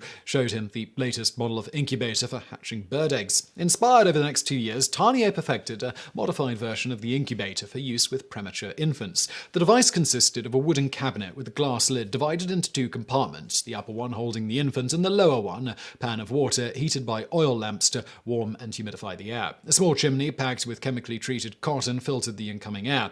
Tarnier's design was further improved by his protege, Dr. Pierre Constant Boudin, who added a mechanism to automatically regulate the internal temperature, reducing the need for the incubators to be monitored round the clock. In 1896, Boudin sent his apprentice, German student Martin Coney, to promote the incubators at the Great Industrial Exposition in Berlin. Born in 1869 in Krotoschen, Prussia, Coney, who had changed his name from Cohen to hide his Jewish ancestry, history, claimed to have studied medicine in Leipzig before moving to Paris to study under Boudin. Boudin's incubators, or Kinderbrutenstalt, or child hatcheries, proved such a hit that a promoter named Samuel Schenkine invited Coney to exhibit them at the Victorian-era exhibition in London's Earl's Court the following year. There, the exhibit caused a sensation, with Londoners flocking in their thousands to see infants so small few believed they could ever survive. At the time, premature births accounted for nearly 40% of infant deaths in England, leading the medical journal The Lancet to praise the exhibit and declare any successful attempts to improve the construction of incubators and to render this life-saving apparatus available to the general public must be welcomed. However, the exhibit's financial success caught the attention of less scrupulous promoters, and in February 1898, the Barnum and Bailey Circus opened their own copycat exhibit in London, leading The Lancet to run an article titled "Danger of Making a Public Show of Incubators for Babies." This success, however, has not proved an unmixed blessing. It attracted the attention and cupidity of public showmen, and all sorts of persons who had no knowledge of the intricate scientific problem involved started to organize baby incubator shows just as they might have exhibited marionettes, fat women, or any sort of catch-penny monstrosity. But if musical proprietors, caterers for refreshments at exhibitions, and public showmen are going to start baby incubator shows, then the question arises whether the attention of the sanitary authorities should not be directed to the dangers that may result. The most obvious way to avoid all difficulties is to obtain the loan of fully developed and healthy babies. The general public would scarcely detect this fraud, and these shows might easily generate into a disguised form of baby farming. But while the medical authorities saw only the potential for baby snatching and mistreatment, Coney saw in the Earl's Court exhibition a workable, if unorthodox, model for promoting the use of incubators. Though over 400 babies were admitted to the exhibit over the course of the exhibition, none of the mothers had been charged a single penny, admission fees from the curious public being more than sufficient to cover expenses. It was a system that would serve Coney in his tiny wards well for the next 50 years. Believing that Americans would take to the sideshow format even better than the British, in 1898 Coney emigrated to the United States and took his incubator show on the road, first setting up a shop in a county fair midway in Omaha, Nebraska. While Coney's exhibit, tucked between a Wild West show and a camel ride, failed to attract the attention he had hoped for, the experience allowed him to perfect the system of care he would later become famous for. In contrast to the carnival atmosphere surrounding him, Coney ran the incubator exhibit with obsessive care and military discipline, ensuring that every surface was kept sparkling and sterile, and dressing his employees in starched white hospital uniforms. A staff of nurses, physicians, and wet nurses to feed the babies lived permanently on site, with Coney even hiring a cook to make nutritious meals for the wet nurses to keep their milk as healthy as possible. If a nurse was caught smoking, drinking alcohol, or even indulging in a hot dog or a soda, she would be summarily fired. Infant care was similarly regimented. Upon admission, each baby was given a bath and a small dose of brandy, swaddled with a pink or blue ribbon, then placed on display. Throughout their stay, they received round-the-clock care, being fed by the wet nurses every 2 hours. Despite his insistence on cleanliness and order, Coney still had something of the showman about him, instructing his staff to swaddle the infants in clothes several sizes too large to emphasize how small they were. One of his nurses, Mrs. Louise Recht, would often show off to visitors by slipping her diamond wedding ring over the infant's wrists. Coney's approach was unorthodox in other ways as well. While most physicians recommended keeping premature infants isolated for fear of infection, Coney encouraged his nurses to hug and kiss their wards, believing contact and affection would help them thrive.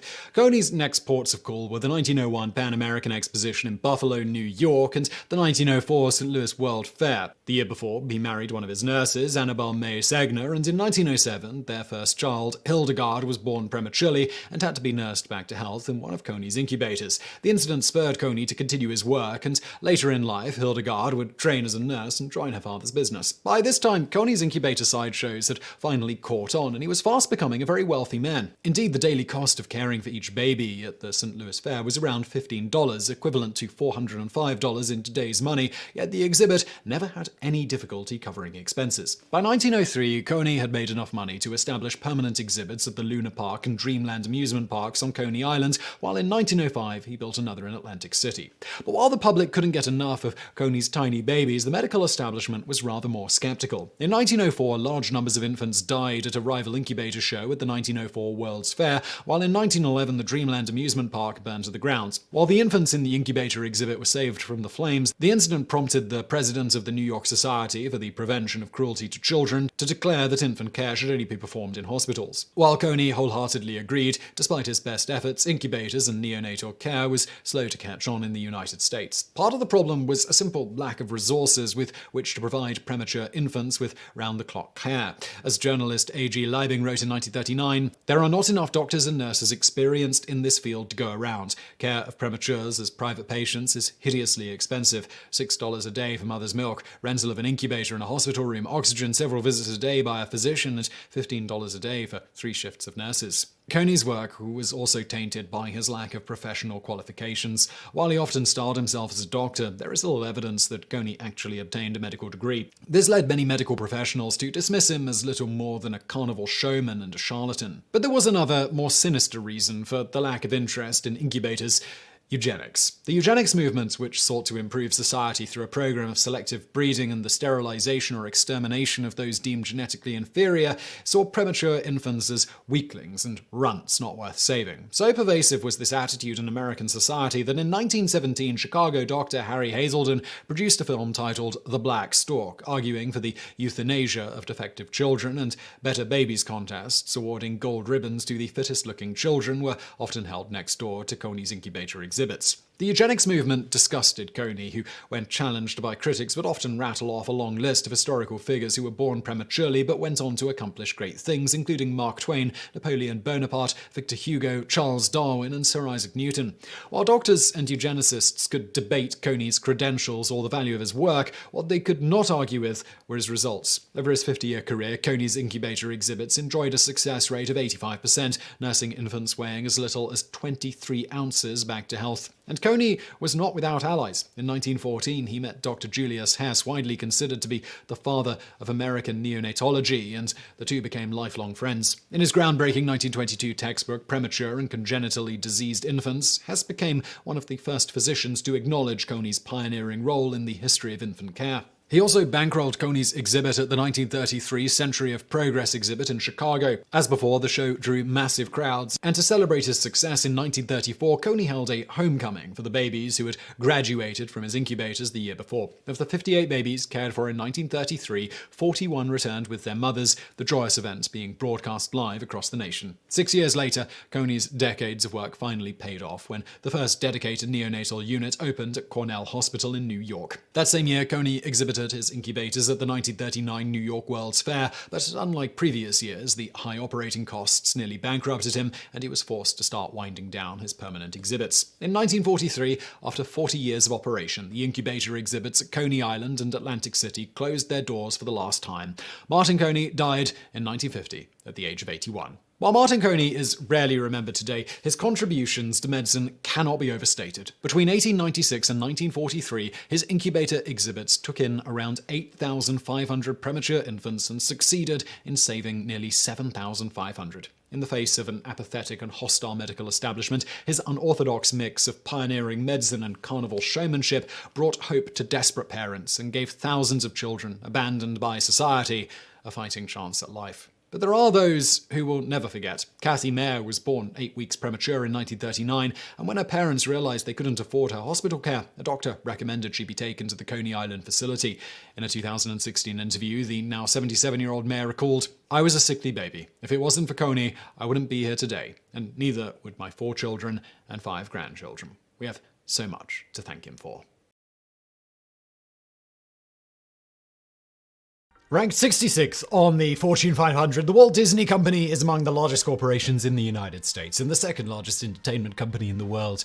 Valued at over $148 billion, the company owns 5 of the 10 most valuable media franchises, including Star Wars and the Marvel Cinematic Universe, operates 14 theme parks and resorts around the world, and owns more than 140 square kilometers of real estate, nearly 3 times the area of Manhattan. Given its sheer size and wealth, Disney has unsurprisingly exerted outsized influence in a wide variety of fields, from entertainment and transportation technology to city planning, copyright law, and politics. Yet, despite building its empire around wholesome, family-friendly entertainment, during the Second World War, the House of Mouse threw itself fully behind the war effort, producing a variety of propaganda and training films for the US government. Less well remembered, however, is Disney's unwitting contribution to the field of military technology, as one of its wartime films directly inspired a deadly weapon of war. This is the surprising story of the Disney bomb.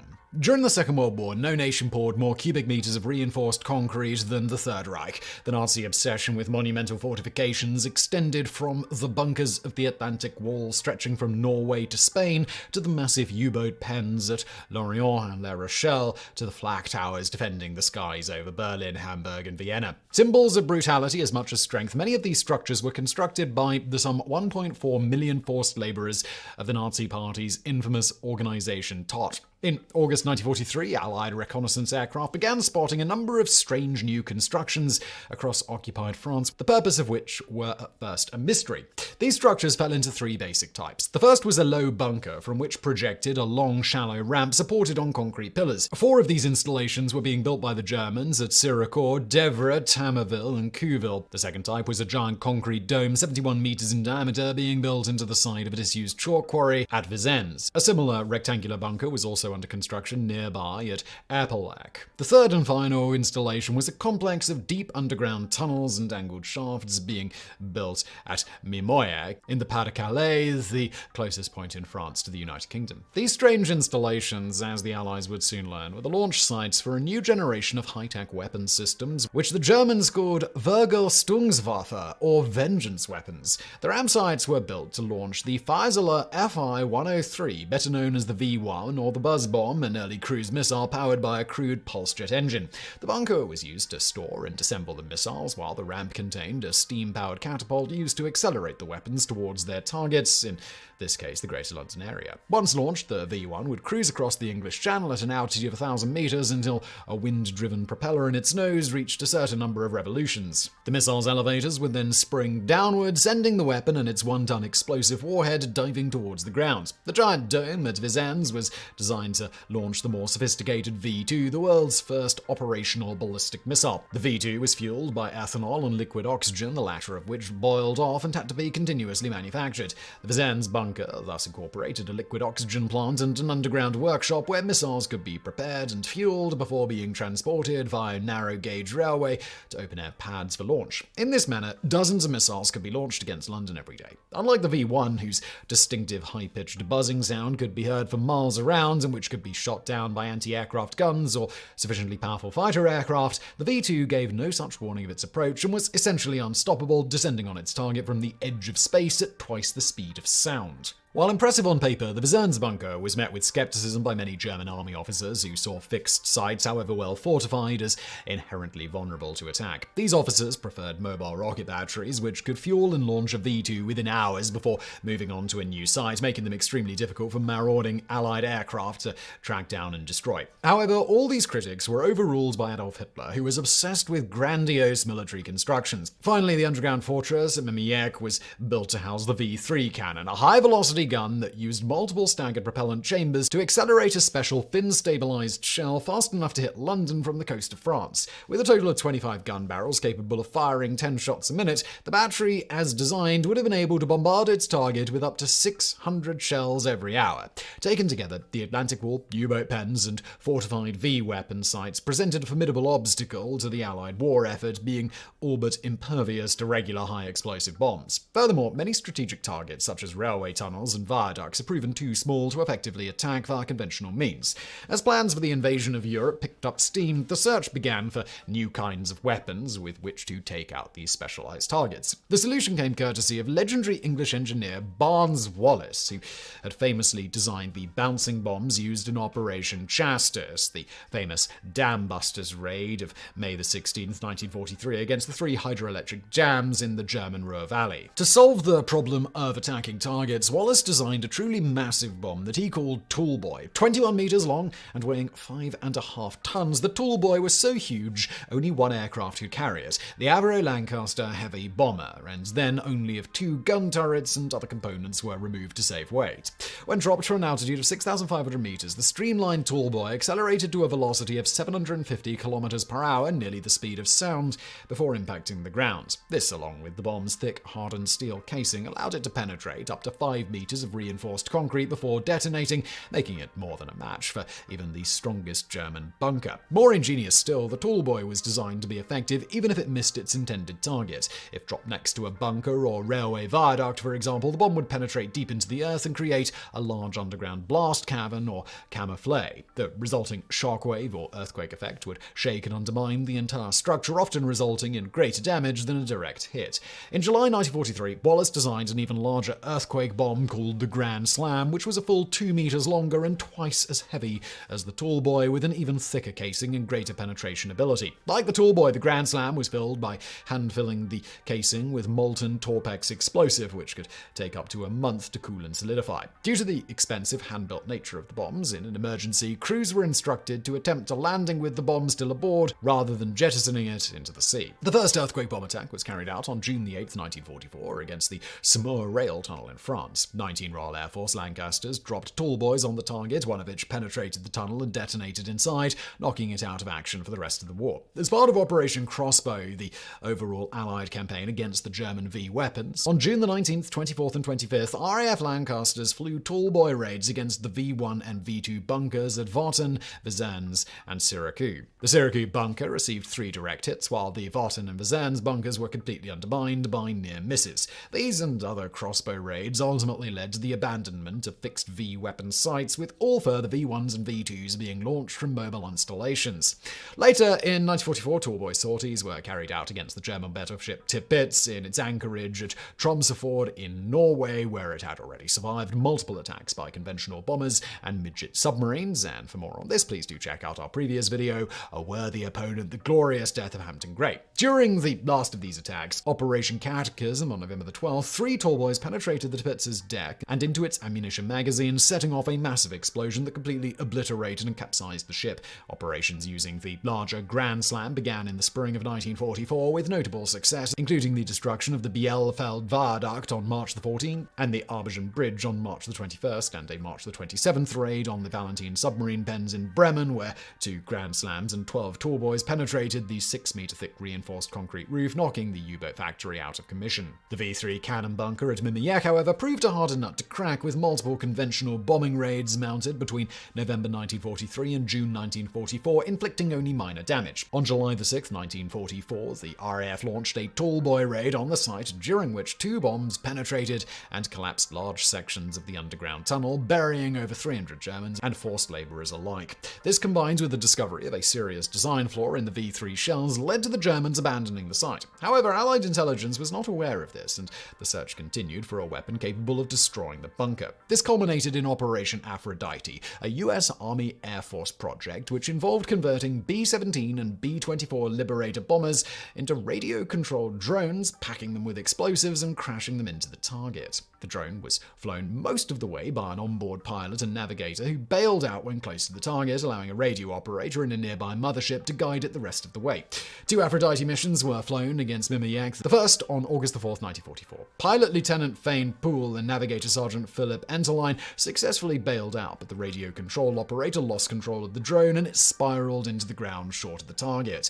A second attempt was made on August 12th, but shortly into the mission, an electrical fault caused the drone's explosives to detonate prematurely over Blythe Estuary in England, killing Lieutenant Wilford Willey and Joseph P. Kennedy Jr., elder brother of future American President John F. Kennedy. In total, 14 Aphrodite raids were attempted against various targets, but most were failures, leading the USAAF to abandon the project. Attacks against Mimiyek ended when Allied ground forces finally overran the site in September 1944.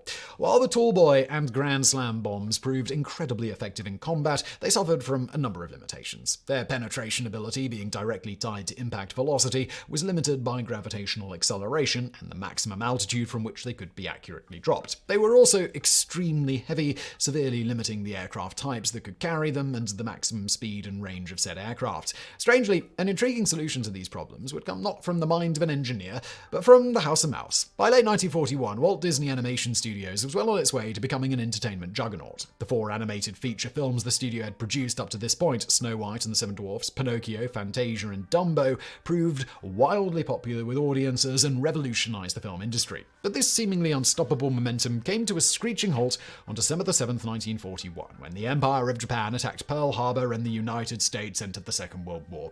An avowed patriot, Walt Disney halted all current film productions and effectively handed his studio over to the US government. Walt Disney Studios would produce hundreds of short films in support of the war effort, including training films such as Stop That Tank and propaganda shorts such as Education for Death and Der Fuhrer's Face, the latter of which depicted Donald Duck as a beleaguered citizen of the Third Reich. Between 1941 and 1945, the studio released only 4 feature-length animated films: Bambi, which was already well into production before the war started, Saludos Amigos, and The Three Caballeros, anthology films aimed at keeping Latin American nations on the side of the Allies, and perhaps the strangest entry in Disney's animated canon, Victory Through Air Power. Released on July 17, 1943, Victory Through Air Power was based on the book of the same name by Russian-American aviator and aircraft designer Alexander Dostoevsky. The 1-hour film featured a comedic animated retelling of the history of military aviation, intercut with live-action segments of Seversky explaining his theories on strategic air power. While many of Seversky's ideas would later be disproven, especially the notion that a well-armed bomber without fighter escort would always get through to its target, the film was nonetheless instrumental in convincing the US government to adopt a policy of long-range strategic daylight bombing against Germany and Japan. Equally influential was a sequence in which aircraft are shown dropping bombs fitted with rocket motors, allowing them to accelerate faster than gravity and penetrate U-boat pens and other fortified targets. At the time, no such weapon actually existed, the concept being entirely the product of a Disney animator's imagination. But for one Captain Edward Tyrrell of the Royal Navy Volunteer Reserve, such a weapon was just what the Allied air forces needed to defeat German heavy fortifications. In September 1943, Tyrrell began developing a weapon inspired by the fictional rocket bunker buster, which soon became known as the Disney Bomb or Disney Swish. The weapon, officially designated the 4,500-pound concrete-piercing rocket-assisted bomb, consisted of a 28-centimeter diameter, a 5-meter-long hardened steel casing packed with 230 kilograms of high explosives, fitted with 19 3-inch cordite rocket motors. The motors would ignite around 30 seconds after release, burning for 3 seconds and accelerating the bomb to 1,590 kilometers an hour, or around 1.3 times the speed of sound.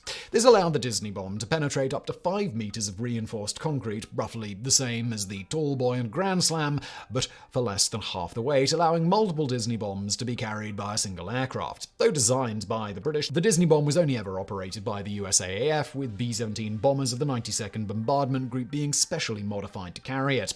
2 bombs were carried per aircraft on racks slung onto the wings. They were simply too long to fit in the bomb bay. Initial testing was conducted near Southampton and on the captured V2 bunker at Epelec in France. Of the 4 bombs dropped on the bunker, 2 hit their target, and the resultant damage was judged to be sufficient for the weapon to be approved for combat use. However, the Disney Bomb saw only limited service before the war ended, with 158 being dropped on 4 combat missions against the torpedo boat pens at Imweden in the Netherlands, the Valentin U-boat pens near Bremen, and fortified targets around Hamburg. Further evaluation took place immediately after the war as part of Project Ruby, with Disney bombs, as well as Tallboy's Grand Slams and Amazon bombs, American copies of the Grand Slam, being dropped on various targets, such as Heligar Islands, the Epelec bunker, and the Valentin subpens. Results of these tests were unfortunately mixed. While the Disney's penetration ability was roughly on par with the Tallboy and Grand Slam, it carried a much smaller explosive charge, limiting the damage that it could do after penetrating. This small charge also meant that, unlike the larger earthquake bombs, the Disney Bomb needed to hit its target directly to be effective. This was something of a problem given the bomb's poor accuracy, the result of unreliable rocket motor ignition and limitations of 1940s bomb sight technology. For those reasons, the Disney Bomb was judged to be of marginal usefulness and quickly removed from the Allied arsenal. The general concept was not abandoned, however, and several modern air-dropped munitions, such as the French Matre Durandal anti-runway bomb, use rocket assistance to increase terminal velocity and penetration. On the 1st of September 1939, nearly 1.5 million troops, 2,750 tanks, and 2,300 aircraft of Adolf Hitler's Third Reich stormed over the border into Poland. That same day, Britain and France, bound by a treaty to defend Polish sovereignty, issued an ultimatum calling for the immediate withdrawal of German forces. The ultimatum was ignored, and on September 3rd, the Allied powers declared war on Germany. And with that, the Second World War in Europe had begun. While Hitler's true goal was plain for all to see, the Führer justified the invasion as a response to growing Polish aggression, pointing to a series of attacks against German citizens both within Poland and just across the border. But while many of these attacks did indeed take place, they were carried out not by Poles but rather German agents in a carefully coordinated false flag operation designed to give Hitler the justification he needed to launch his war of conquest. This is the shadowy story of Operation Himmler. Poland had been high on Adolf Hitler's list of grievances since taking power in Germany in 1933. On June 28, 1919, in the wake of the First World War, the victorious Entente powers forced a defeated Germany to sign the Treaty of Versailles, which saddled the country with the sole responsibility for starting the war and a series of harsh concessions. The country was forced to pay the modern equivalent of $33 billion in reparations, forbidden from having an air force or a standing army larger than 100,000 men, and stripped of 65,000 square kilometers of territory and all its overseas colonies. Among these territorial concessions was the creation of the Danzig Corridor, a 50-kilometer wide strip of land which connected the newly restored Polish Republic to the Baltic coast and completely cut Germany off from its territory of East Prussia. A popular narrative holds that the terms of the Treaty of Versailles, particularly the monetary reparations, were excessively harsh and led directly to the hyperinflation of the 1920s, the rise of the Nazis, and the outbreak of the Second World War. Indeed, following the signing of the treaty, Allied Supreme Commander Marshal Ferdinand Foch prophetically declared, "This is not a peace, it is an armistice for 20 years." In reality, reparations played only a partial role in Germany's post-war economic troubles, while the reparation payments themselves were cancelled in 1932 after Germany had paid only $5 billion of the $33 billion obligation. Nonetheless, for many Germans, the Treaty of Versailles was a national humiliation, and Adolf Hitler ruthlessly exploited the resentment to carry himself and his National Socialist Party to power. Hitler wasted no time reclaiming the territory lost to the Treaty of Versailles. On March 7, 1936, German troops reoccupied the Rhineland, which had been demilitarized since 1919, while on the 12th of March 1938, the Anschluss unified Germany and Austria into Greater Germany. Hitler next laid claim to the Sudetenland region of Czechoslovakia, home to a large minority of ethnic Germans. These claims precipitated an international crisis and brought Europe to the edge of war. In desperation, in September 1938, British Prime Minister Neville Chamberlain flew to Munich and negotiated the handover of the Sudetenland in return for the cessation of German territorial expansion. This compromise infamously backfired, for Hitler, emboldened by the Allied policy of appeasement, proceeded to invade the rest of Czechoslovakia on March 15, 1939. However, as there were hardly any ethnic Germans in this part of Czechoslovakia, the invasion laid bare Hitler's true intentions. Thus, when he demanded the return of the Danzig Corridor to Germany, the Allied powers were far less willing to negotiate. Hitler therefore turned to his infamous Schutzstaffel, or SS, his bodyguard turned political paramilitary force, to engineer a series of supposedly Polish attacks along the border to justify the outright invasion and occupation of Poland, scheduled for August 26, 1939. On August 22nd, as troops were massing at the border, Hitler told his generals, "I will provide a propagandistic casus belli. Its credibility doesn't matter. The victor will not be asked whether he told the truth." The task of planning these false flag operations, codenamed Unternehmen Himmler after Heinrich Himmler, head of the SS, fell to Heinrich Müller, chief of the Gestapo secret police, and Reinhard Heydrich, head of the Sicherheitsdienst, or SD, the SS intelligence service. Operation Himmler would consist of a series of 21 staged attacks by SS troops dressed in Polish uniforms, carried out against various targets just across the German border, including the railway at Jablunka Pass, the German customs station at Hochlinden, the railway station at Alt-Eich, and the forest station at Pitzchen. The most elaborate operation, however, would be directed at the radio station Gleiwitz in Upper Silesia. Built in 1935 by German electronics firm Lorenz, the complex's 33-meter-tall antenna remains the tallest wooden structure in Europe. Upon seizing control of the station, the SS troops would use the transmitter to broadcast a pro-Polish message across Germany, providing indisputable proof of Polish aggression. And to make this and the other operations look even more convincing, inmates from the Dachau concentration camp would be dressed in Polish uniforms, drugged, shot in the face, prevent identification, and left behind at the scene of the attacks. In a classic example of dark Nazi euphemism, these planted bodies were referred to as Konserve, or canned meat, leading to the common but false claim that the whole operation was codenamed Unternehmen Konserve. The man tasked with leading the attack on the Gleiwitz radio station was 29-year-old SS Sturmbannführer Alfred Naujoks, an accomplished amateur boxer and street baller from the Nazi Party's earliest days. By 1939, he had become one of Reinhard Heydrich's most trusted agents and placed in charge of the SD's foreign section, forging passports, identity cards, money, and other documents for SD agents operating abroad. As Naujoks told a reporter in 1960, Heydrich summoned him to his office and explained, "Within a month, we shall be at war with Poland. The Führer is determined. But first, we have to have something to go to war about. We've organized incidents in Danzig, along the East Prussian border with Poland, and along the German frontier. But there has to be something big and obvious." In mid-August 1939, Naujoks and a squad of 6 Polish-speaking SS soldiers traveled to Gleiwitz and checked into Oberschäsiker Hotel, claiming to be mining engineers prospecting for minerals in the area. They then went about assembling the Polish uniforms, documents, weapons, cigarettes, and other items that they'd need to carry out the staged attack. Intimately involved in this procurement process was an unexpected figure, none other than Oskar Schindler, the industrialist who would later go on to save the lives of 1,200 Jews during the Holocaust. In 1939, however, Schindler had yet to have his change of heart and still actively supported the Nazi war effort.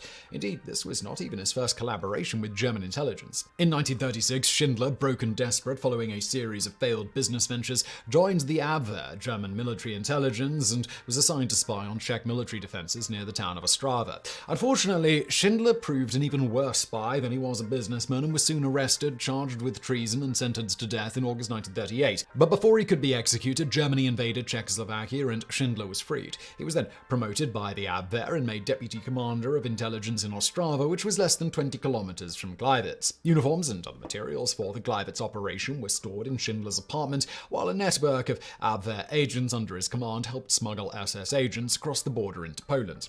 By August the 25th, everything was ready. The Naujoks and his squad awaited the code word Großmutter gestorben, or "a grandmother has died," that would set the operation in motion. However, Hitler, sensing that Poland and its allies might soon capitulate to his demands, postponed the invasion to September the 1st, leaving Naujoks and his men waiting for nearly 2 weeks. Finally, on the evening of August the 31st, a phone call bearing the code word arrived at the Obsessive hotel, and the squad piled into 2 cars and drove to the Gleiwitz radio station. Also in one of the cars, dressed in a Polish uniform and drugged into unconsciousness, was Fasizek Honiok, a 43-year-old Upper Silesian farmer who had been arrested by the Gestapo for collaborating with Polish saboteurs. The squad reached the station around 8 p.m. and stormed up the stairs and through the front door. They met no resistance from the guards and quickly overpowered them and the engineers on duty, binding and locking them in the basement. Honiok's unconscious body was then dragged from the car, shot through the back of the head, and draped over the front stairs as proof of Polish involvement in the raid. But as one of Naujoks' men, Karl Hornak, prepared to make the staged pro-Polish broadcast, he realized that he had made a crucial error. The building the squad had raided contained no broadcast studios, only transmitting equipment designed to broadcast signals received via cable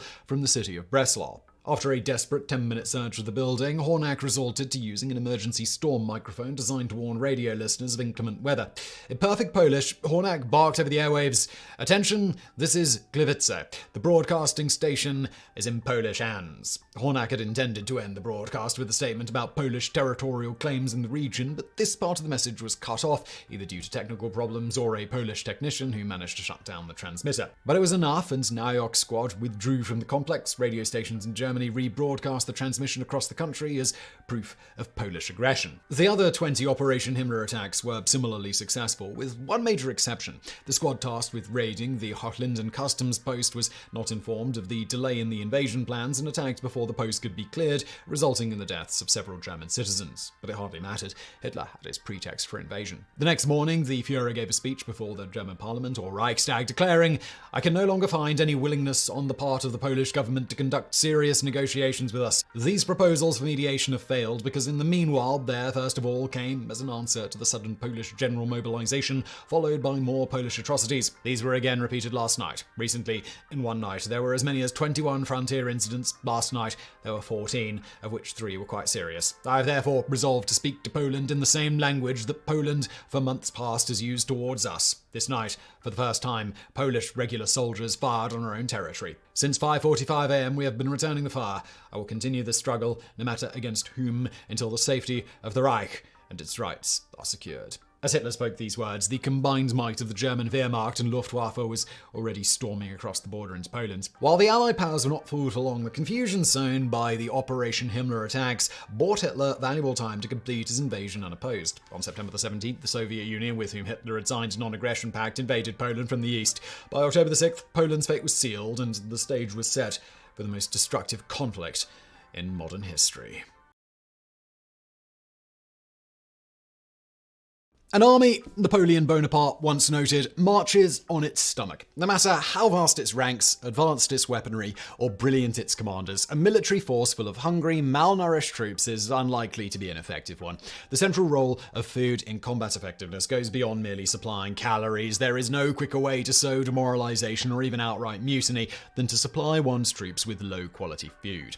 Few countries have understood this better than the United States, which over the years has gone to great lengths to provide its fighting men and women with the best possible food no matter where they are deployed. Despite severe shortages of staple foodstuffs such as sugar during the Second World War, the US government made such comforts as chewing gum, coffee, chocolate, and tobacco an essential part of every serviceman's rations. But few treats could match the morale-boosting power of ice cream. US forces were addicted to the stuff, consuming nearly 135 million pounds of it in 1943 alone. So great was demand, in fact, that the US Army even built miniature ice cream factories just behind the front lines, while the US Navy spent $1 million on a floating ice cream factory capable of churning out over 500 gallons of cold, creamy goodness every single day. America's obsession with ice cream goes all the way back to its founding. George Washington spent the modern equivalent of $5,000 on ice cream in a single summer, while Thomas Jefferson returned from his time as US ambassador to France with a hand-cranked churn and a handwritten recipe for vanilla ice cream. Over the next 100 years, ice cream became intimately associated with childhood, seaside vacations, and other comforting experiences, so much so that ice cream became standard fare for patients convalescing in hospitals, while starting in 1921, immigrants arriving at New York's Ellis Island were fed ice cream as part of their introduction to American life. But what really established ice cream as the cornerstone of the American experience was the 1919 passage of the 18th Amendment to the US Constitution, which banned the manufacture and sale of alcohol in the country. Prohibition forced brewers such as Anheuser-Busch, Yuengling, and Strauss to switch to ice cream making in order to stay afloat, while those citizens uninterested or unwilling to seek out speakeasies and other sources of illegal liquor turned to soda fountains and ice cream parlors to fill the social need previously provided by bars and saloons. The Navy had been hit even earlier in 1914 when General Order 99 banned liquor aboard all naval vessels. As a result, between 1916 and 1925, ice cream consumption in the United States skyrocketed by 55%, and by the end of the decade, Americans were consuming nearly 1 million gallons every single day.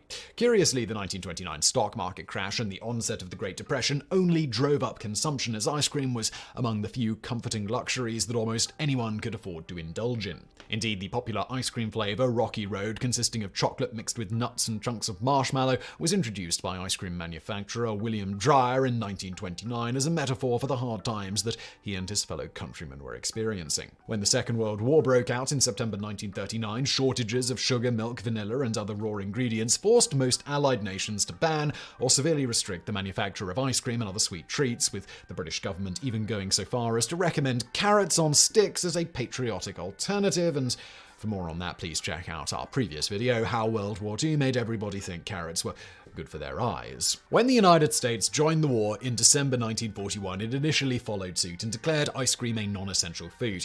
However, faced with vigorous lobbying by the International Association of Ice Cream Manufacturers and the National Dairy Council, the government reversed its decision, even going so far as to place ice cream on its official chart of 7 basic foods, the precursor to the modern and hilariously bad-for-you food pyramids. We actually previously talked about this in our video, The Preposterous Pyramid, also worth checking out. Meanwhile, the armed forces doubled down on America's national obsession, adopting a morale-boosting policy of supplying its troops whenever possible with as much ice cream as they could possibly eat. The Navy was particularly keen on ice cream, with Secretary of the Navy James Forrestal assigning the dessert top priority after one of his assistants reported that ice cream, in my opinion, has been the most neglected of all the important morale factors. Nearly every ship in the fleet, larger than a destroyer, was fitted with refrigeration and ice cream making equipment, the sweet treat being served at all hours in the gidunk bar or canteen. The origin of the naval slang gidunk is disputed, with some historians theorizing that it is an onomatopoeia derived from the sound of food falling out of a vending machine. Others posit that it comes from the popular comic strip Harold Teen, or from a Chinese word meaning place of idleness.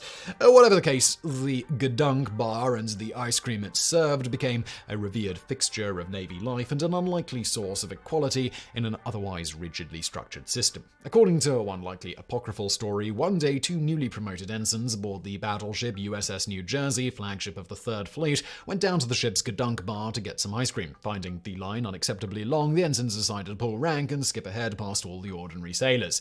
The moment they reached the ice cream bar, a voice barked out demanding that they get back in line. The ensigns wheeled around to reprimand the insubordinate sailor, only to find their challenger to be none other than Admiral William Halsey, commander of the fleet, awaiting his turn in line like everyone else. But perhaps the most dramatic demonstration of the Navy's obsession with ice cream came on May the 8th, 1942, during the Battle of the Coral Sea. At around 11:30 a.m., the aircraft carrier USS Lexington was hit by multiple bombs and torpedoes dropped by Japanese aircraft, setting off a series of explosions and fires and completely crippling the ship. At 5 p.m., the ship's captain, Frederick Sherman, gave the order to abandon ship. The crew obeyed, but not before breaking into and consuming the ship's entire supply of ice cream, with some sailors filling their helmets and licking them clean before lowering themselves into the Pacific Ocean. By 1945, demand for ice cream had reached such proportions that the Navy spent $1 million converting a concrete barge into a floating ice cream factory in order to supply the needs of ships too small to carry their own ice cream making equipment.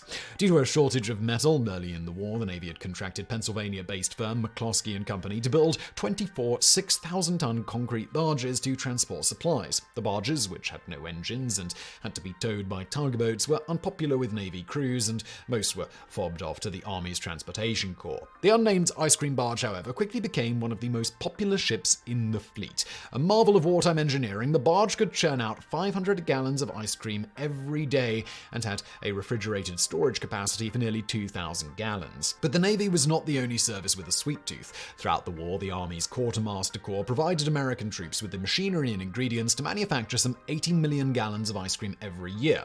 In 1943 alone, it shipped out 135 million pounds of dehydrated ice cream to the front lines. Given a sufficient source of refrigeration, any soldier could combine the mix with water and standard issue powdered milk to whip up a tasty frozen treat right on the firing line. But apparently this was not good enough for the Quartermaster Corps, who in early 1945, as Allied troops were advancing through Germany, built dozens of miniature ice cream factories just behind the lines, allowing half-pint cartons to be brought right to the troops in their foxholes. Even those without access to standard issue ice cream found ingenious ways of improvising their own, with some soldiers reportedly mixing snow and melted chocolate bars in their helmets to create makeshift sorbet. But the undisputed masters of battlefield ice cream were pilots. In November 1944, after 3 months of savage fighting, American forces finally captured the South Pacific island of Peleliu from the Japanese. This was followed by a brief lull in the fighting, which left the Marine Corps aviators stationed on the island with little to do.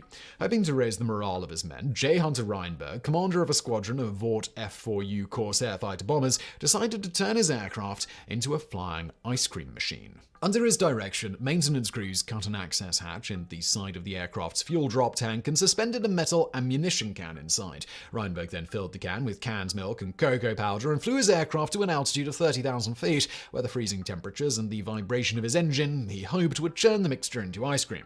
When he landed 35 minutes later, the mixture was still a sticky liquid mess. Realizing that the drop tanks were too close to the aircraft's hot engine, Reinberg moved the ammunition cans further on board and tried again. While this time the milk and cocoa mixture froze, it still did not have the creamy consistency that he was seeking. Reinberg eventually solved the problem by rigging the cans with small wind-driven propellers to churn the ice cream mixture directly as it froze. Army Air Force crews flying bombers like the B-17 Flying Fortress and the B-24 Liberator over Europe independently came up with the same technique, though, like Rheinberg, they too initially placed the ice cream mixture too close to the engines. Eventually, the perfect location for ice cream making was found to be the tail gunner's turret, which was simultaneously cold and turbulent enough to produce a perfectly smooth, frozen treat, provided, of course, the aircraft and their crew returned in one piece. The American military policy of providing its troops with ice cream endured well past the end of the Second World War. The only time it was seriously challenged was during the Korean War, when legendary Marine General Louis Chesty Puller complained that ice cream was sissy food and that American troops would be tougher if supplied with beer and whiskey instead. The Pentagon disagreed and issued an official statement guaranteeing that soldiers would be served ice cream a minimum of 3 times a week. While many factors contributed to final Allied victory during the Second World War, ice cream played a small but crucial role in maintaining the morale of American troops and reminding them of the home that they were fighting for. So the next time you dig into a pint of Ben & Jerry's, remember to take a moment and thank it for its valiant service. On December 21st, 1898, Marie and Pierre Curie discovered the radioactive element radium in the form of radium chloride, extracting it from uraninite. They first removed the uranium from the uraninite sample and then found that the remaining matter was still radioactive, so investigated further. Along with the barium in the remaining substance, they also detected spectral lines that were crimson carmine, which no one had yet documented or apparently observed. These spectral lines were being given off by radium chloride, which they managed to separate from the barium. 5 days later, they presented their findings to the French Academy of Sciences. 5 years after that, they won a Nobel Prize in Physics for their discovery, making Marie Curie the first woman to win a Nobel Prize. She actually went on to win a second Nobel Prize in Chemistry in 1911 with the help of André Louis de Berny. The two successfully managed to isolate radium through electrolysis of radium chloride. This second Nobel Prize made her the first person to ever win 2. Radium soon became all the rage, and even bottled radium water was used as a health tonic, such as the popular Radiator brand certified radioactive water. Facial creams were also created that included the element, and these were supposed to rejuvenate the skin. The Radium Institute in New York City was actually giving out radium injections to those who had the money to pay for it. Further, certain brands of toothpaste started including it. High-end spas began adding uranium ore to the water of their pools in an effect to capitalize on the radioactive craze created by the discovery of radium. Radium was even used as a treatment for those who had cancer after it was observed that exposing tumors to radium salts would shrink them. Beyond these medicinal uses, shortly after radium was discovered, it was found that if you mixed radium salts with zinc sulfide and a glue agent, the result would be a pale glowing paint, thanks to the radium causing the zinc atoms to emit photons. This wasn't particularly useful in the daylight, owing to the light emitted being very dim, but at night the glow was readily apparent close up. So this all brings us to watches. A problem in the trenches of World War I had developed where soldiers crawling and wading around in the mud weren't able to see their watch dials at night, and also their pocket watches themselves simply weren't very suitable for this environment. To solve this problem, watchmakers started making men's watches with straps specifically designed to be worn rather than placed in a pocket. Previous to this, wristwatches were primarily only worn by women, with men outside of the military favoring pocket watches. After World War I, however, this all changed. The watchmakers also began painting the watch dials with this special radium paint. The dimness of the glow was beneficial for the soldiers over normal light, as they could tell the time without giving away their position. And now enters the US Radium Corporation, who the US military had given a contract to produce wristwatches with glowing hands for their soldiers. Beyond the soldiers, these new watches soon became all the rage among the general public as well. And with this boom, many young women, 4,000 in total employed by US Radium alone from 1917 to 1926, were hired by various factories to paint the watch dials with this special radium-laced paint. The specific version they were using was what US Radium called undark. It was pretty good paying work for the young women, who, on account of their small hands, were seen as perfectly suited to do the work. The girls earned 1.5 cents per dial painted, which is about 17 cents today. Not only that, as radium had been widely touted for its health benefits, getting to work with the stuff was seen by some as a perk, even though more and more scientists at that point had begun backtracking on this point. For the general public, though, the dangers of radium weren't yet widely widely known. Despite the fact that US radium chemists had been writing up reports on the risks of excessive exposure to the radium, the girls were told the paint was completely safe and even encouraged them to use their lips and tongues to keep their brushes as fine-tipped as possible for precisely painted dials. Having been assured that it was completely harmless, among other uses, the girls also commonly painted their fingernails and even their teeth with it so that at night they would glow. Of course, what the girls seemingly didn't notice was that the upper management and scientists at US Radium were not so gung-ho about exposing themselves to the substance. In fact, they used lead screens, masks, and other such protective barriers whenever they were working with it. They also were careful to avoid touching it themselves, always using tongs. As you might imagine, not only US Radium's girls, but workers at other dial painting factories quickly started to develop odd medical issues that their doctors could not explain. Francis Spletstocker, who worked at a Woodbury, Connecticut dial painting factory, in 1925 developed anemia and began having jaw and tooth pain along with arthritic symptoms. When a dentist attempted to remove one of the aching teeth, part of Spletstocker's jaw ended up breaking away at the same time. Soon, her gums and cheek rotted away, ultimately resulting in a hole in her cheek. Her health continued to deteriorate, and she was dead within a month of having her tooth pulled. Over in the Orange, New Jersey factory, 4 other girls had recently died, and many more were ill with strikingly similar symptoms. And all of this now brings us to Grace Fryer, who in 1922 had her teeth inexplicably start to loosen and then later began to fall out. After x-raying Grace, her doctor discovered that her jawbone was riddled with tiny holes. You see, radium will concentrate in bones and teeth, with the body treating it as a calcium substitute. However, unlike calcium, which strengthens the bones, radium kills off the bone tissues, compounding the issue.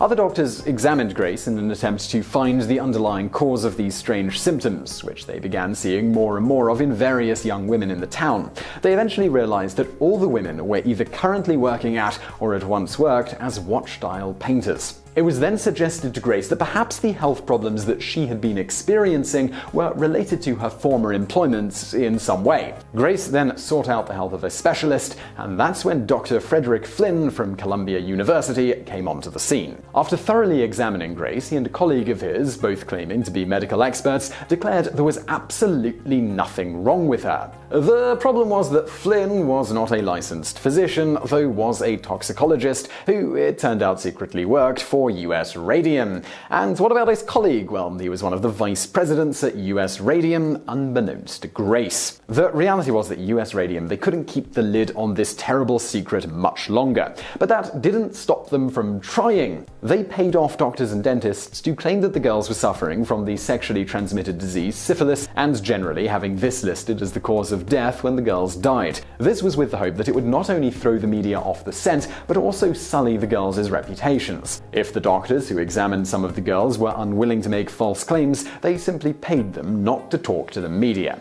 A few years earlier, Cecil Drinker, a Harvard physiologist, was hired by US Radium to come and write a report on the conditions at the factory.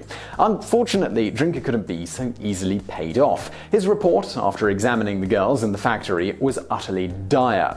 Among other things, he noted that dust samples collected in the workroom from various locations and from chairs not used by the workers were all luminous in the darkroom. Their hair, faces, hands, arms, necks, and dresses, the underclothes, even the corsets of the dial painters were luminous. One of the girls showed luminous spots on her legs and thighs. The back of another was luminous to the waist. Besides also accurately painting a picture of the state of the girl's health, he suggested a series of things that could be done to fix the underlying problem of the overexposure to radium. Not only were all of his suggestions ignored, but US Radium took his report and then rewrote it, though still listing him as the author. In the new report filed with the New Jersey Department of Labor, it claimed that every girl is in perfect condition. Now this brings us back to a few years later in 1925, when Drinker discovered that his report had been rewritten. Needless to say, he wasn't best pleased. He then tried to submit his original report for publication. US Radium threatened to sue him, but he ignored them. As the media exposure continued to grow, Grace Fryer decided to take legal action against US Radium. Of course, suing a major defense contractor like US Radium, it wasn't easy. They just simply had boatloads of money and connections with just about every level of government. Lawyers wanted no part in such a lawsuit. In fact, it took Grace a full 2 years to find a lawyer willing to take her case, all the while her health continued to decline. Finally, in 1927, attorney Raymond Berry and the Consumers League of New Jersey, on behalf of Grace and 4 other Radium girls, Catherine Schaub, Edna Hussman, Quinta MacDonald, and Albina Laris, filed a suit against US Radium seeking $250,000 in damages, which is about $3.4 million today. However, US Radium wasn't giving up without a fight. At every turn, they sought to delay the trial as much as possible with the hope that all of the women in the case would die before an outcome could be reached, even at one point in the trial temporarily getting a 14-month delay instituted before public outcry resulted in that delay being shortened to just a couple of months. Despite public outrage over the delays and the plight of the women involved, the trial still crawled along at a painfully slow pace. Marie Curie herself chimed in on the issue, but had little comfort to give, stating, "I would be only too happy to give any aid that I could, but there is absolutely no means of destroying the substance once it enters the human body." By the time the girls finally got a chance to appear in court in January of 1928, none of them were even able to raise their arms to take the oath, and 2 were bedridden. Grace could not sit up without the help of a back brace and could no longer walk. After their testimonies, the case was once again postponed for a few months for no good reason. Despite the fact that one medical expert testified that all the girls in the case would be dead in a year from radium poisoning, in the next hearing in April, US Radium convinced the judge to postpone the trial once again, owing to the fact that some of US Radium's expert witnesses were currently on vacation and would be for many months. The move was called by journalist Walter Lippmann one of the most damnable travesties of justice that has ever come to our attention. It is an outrage that the company should attempt to keep these women from suing. There is no possible excuse for such a delay. The women are dying. If ever a case calls for prompt adjudication, it is the case of 5 crippled women who are fighting for a few miserable dollars to ease their last days on Earth. In the end, the 5 girls whose medical bills were piling up as their bodies rapidly deteriorated, seeing the trial would not likely conclude before some of their deaths, indeed all 5 were dead by the mid-1930s, decided to try settling out of court. US Radium, they agreed to this, though they did manage to get a US Radium stockholder, District Court Judge William Clark, assigned to be the mediator. The girls ultimately agreed not to hold US Radium liable for their health problems, and in return they received $10,000 each, which is about $135,000 today. Further, US Radium agreed to pay all their medical and legal expenses, as well as $600 each annually for as long as the girls lived. So what was the company's official position on all of this in the aftermath? Well, they stated that they had not settled because they weren't in the right, but rather that the public was biased against them and they wouldn't have been able to receive a fair trial. Further, US Radium's president, Clarence Lee, stated, "We unfortunately gave work to a great many people who were physically unfit to procure employment in other lines of industry. Cripples and persons similarly incapacitated were engaged. What was then considered an act of kindness on our part has since been turned against us." And there you have one of the classiest moments in corporate history.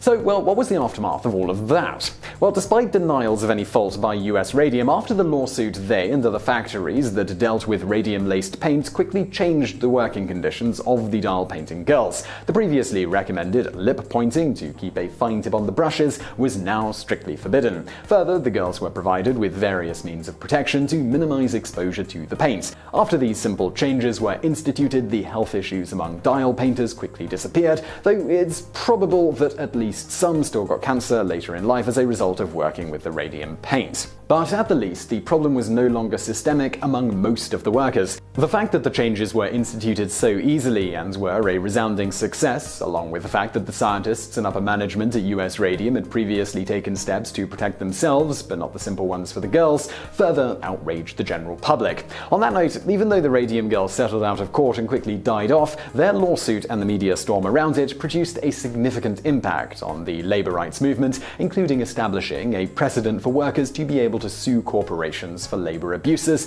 as well as improving industrial safety standards to protect workers, and later partially being used as a means to get a congressional bill passed allowing for workers to be compensated for occupationally acquired diseases. In a report from the US Atomic Energy Commission concerning workers developing the atomic bomb, it was also noted that if it hadn't been for those dial painters, thousands of workers might well have been and might still be in great danger.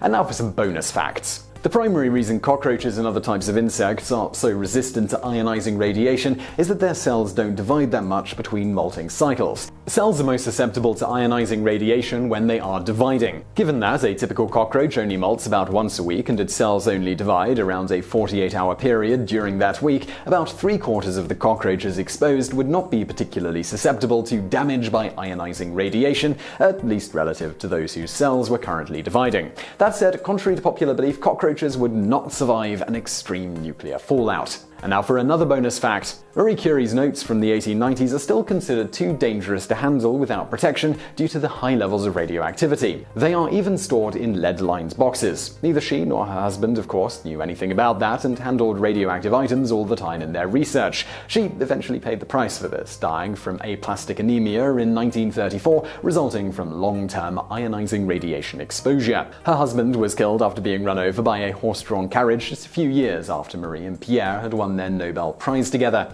Pierre Curie had been walking across the street during a very heavy downpour when he was hit by the carriage, resulting in his skull being fractured under the carriage's wheel. And now for another bonus fact. The last surviving woman to have worked as a dial painter in the era in which the girls were told the radium-laden paint was completely safe only recently died. May Keane lived to 107, though did twice have cancer in her lifetime and lost all her teeth within a decade of working as a dial painter. She also suffered from gum problems for the rest of her long life. She worked for Waterbury Clock Co., now Timex, at the age of 18 in 1924. Luckily for her, she hated the work, was slow at it, and further hated the gritty texture of the paint, so avoided sticking the brush in her mouth to point the tip. After just a summer there, at the encouragement of her boss, who it turns out actually saved her life, she found different employment. Keane died at the age of 107 on March 1st, 2014. And now for another bonus fact. A couple of Marie Curie's children have also been involved in the winning of a Nobel Prize. Her daughter, Irene Joliot-Curie, won a Nobel Prize in Chemistry in 1935 with her husband. She also has another daughter who was the director of UNICEF when it won the Nobel Prize in 1965. When Julius Caesar's father died suddenly when Caesar was 16, it put him in charge of the family. Around 17, he had also been appointed the High Priest of Jupiter, though was later stripped of this position when Sulla, Lucius Cornelius Sulla Felix, became dictator of Rome. Caesar then fled Rome, but ultimately got in the good graces of Sulla, though thanks to his mother's family, and then returned and joined the military so as to skip town just in case Sulla changed his mind. When Sulla resigned as dictator in 79 BC and died the following year, Caesar resigned from the military and returned to Rome, where he made a name for himself as a legal advocate and great public speaker, despite his high-pitched voice. This brings us to 75 BC, when a 25-year-old Julius Caesar was sailing the Aegean Sea when he was kidnapped by pirates. The pirates who captured him then asked for a ransom of 20 talents of silver, which is about 620 kilograms of silver, or $400,000 of silver by today's silver prices. According to Plutarch, rather than send off his associates to gather the silver, Caesar instead berated the pirates and demanded that they ask for 50 talents of silver, 1,550 kilograms,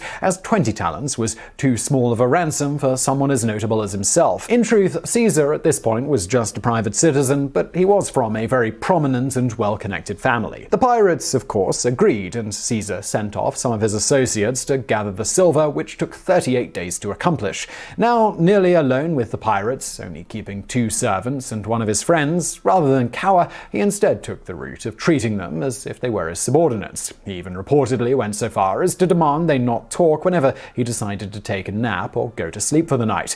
He spent most of his time with them composing and reciting poetry, as well as writing speeches. He would then recite the works to the pirates. At other times, he joined in with playing various games with them and participating in their exercises, generally acting as if he wasn't a prisoner, but rather their leader. The pirates supposedly grew to respect and like him and allowed him the freedom to more or less do as he pleased on the island and their ships. That said, while he was friendly with the pirates, he also didn't appreciate being held captive. As such, he swore to them that he'd hunt them down and have them crucified once the ransom was paid and he was released. True to his word, once he was free, he managed to quickly raise a small fleet, which he took back to the islands the pirates had held him at. Apparently, they hadn't taken his threat seriously because they were still around when he arrived. He thus captured them, took back his 50 talents of silver, along with all of their possessions. He next delivered the pirates to the authorities at the prison at Pergamon, and then traveled to meet the proconsul of Asia, Marcus Junius, to petition to have the pirates executed. The proconsul refused, wanting to sell the pirates as slaves and take the spoils for himself. Unhappy with this outcome, Caesar traveled back to Pergamon, where the pirates were being held, and ordered that they be crucified under his own authority, which was subsequently done, though as a slight act of mercy he did have their throats cut before they were crucified, which, while still ended up with them being dead, was at least a much less painful and drastically quicker way to die. Not long after this, he was called back to the military, where he started to make a name for himself, eventually culminating in his famous crossing of the Rubicon, changing the world forever. That said, funnily enough, given how much of world history after hinged on this one act, up until very recently, nobody actually knew where the Rubicon was that he had crossed, which now leads us into today's bonus fact. On January the 10th, 49 BC, Julius Caesar crossed the Rubicon with a legion of his soldiers, which was against Roman law. Specifically, governors of Roman provinces, pro-magistrates, were not allowed to bring any part of their army within Italy itself, and if they tried, they automatically forfeited their right to rule, even in their own province. The only ones who were allowed to command soldiers in Italy were consuls or praetors. The act of leading his troops into Italy would have meant Caesar's execution and the execution of any soldier who followed him had he failed in his conquest. So, why did he do it? Caesar was ordered to return to Rome as his term as governor was up, and he was ordered to disband his army as well. The problem was that with some of his political enemies in prominent positions, Caesar was not too keen on returning to Rome without an army at his back or the immunity granted to magistrates. According to the historian Suetonius, Caesar wasn't at first sure whether he'd bring his soldiers with him or come quietly, in terms of which thing was more risky. But he ultimately made the decision his survival would be most likely if he marched into Rome with some soldiers at his back. This brings us to the fact that despite the Rubicon once signifying the boundary between Cisalpine Gaul and Italy proper, the exact location of this river was lost to history until quite recently. The river's location was initially lost primarily because it was a very small river of no major size or importance other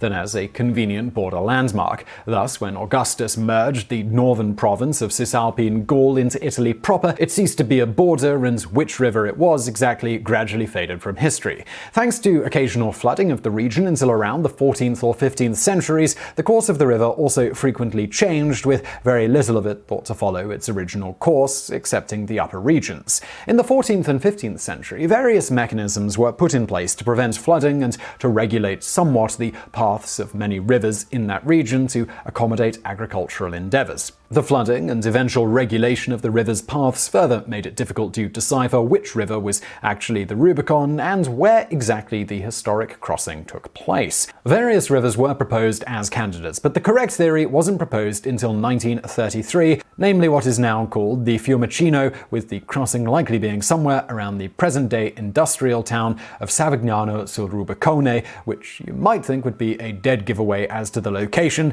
but it should be noted here that before 1991 it was called Savignano di Romagna. So, what happened in 1991? Scholars, using various historical texts, managed to triangulate the exact distance from Rome to the Rubicon at 199 miles, that's 320 kilometers. Following Roman roads of the day and other evidence, they then were able to deduce where exactly the original Rubicon had been and which river today was once the Rubicon. And do note that the river that's there today is about 1 mile away from where the Rubicon used to flow.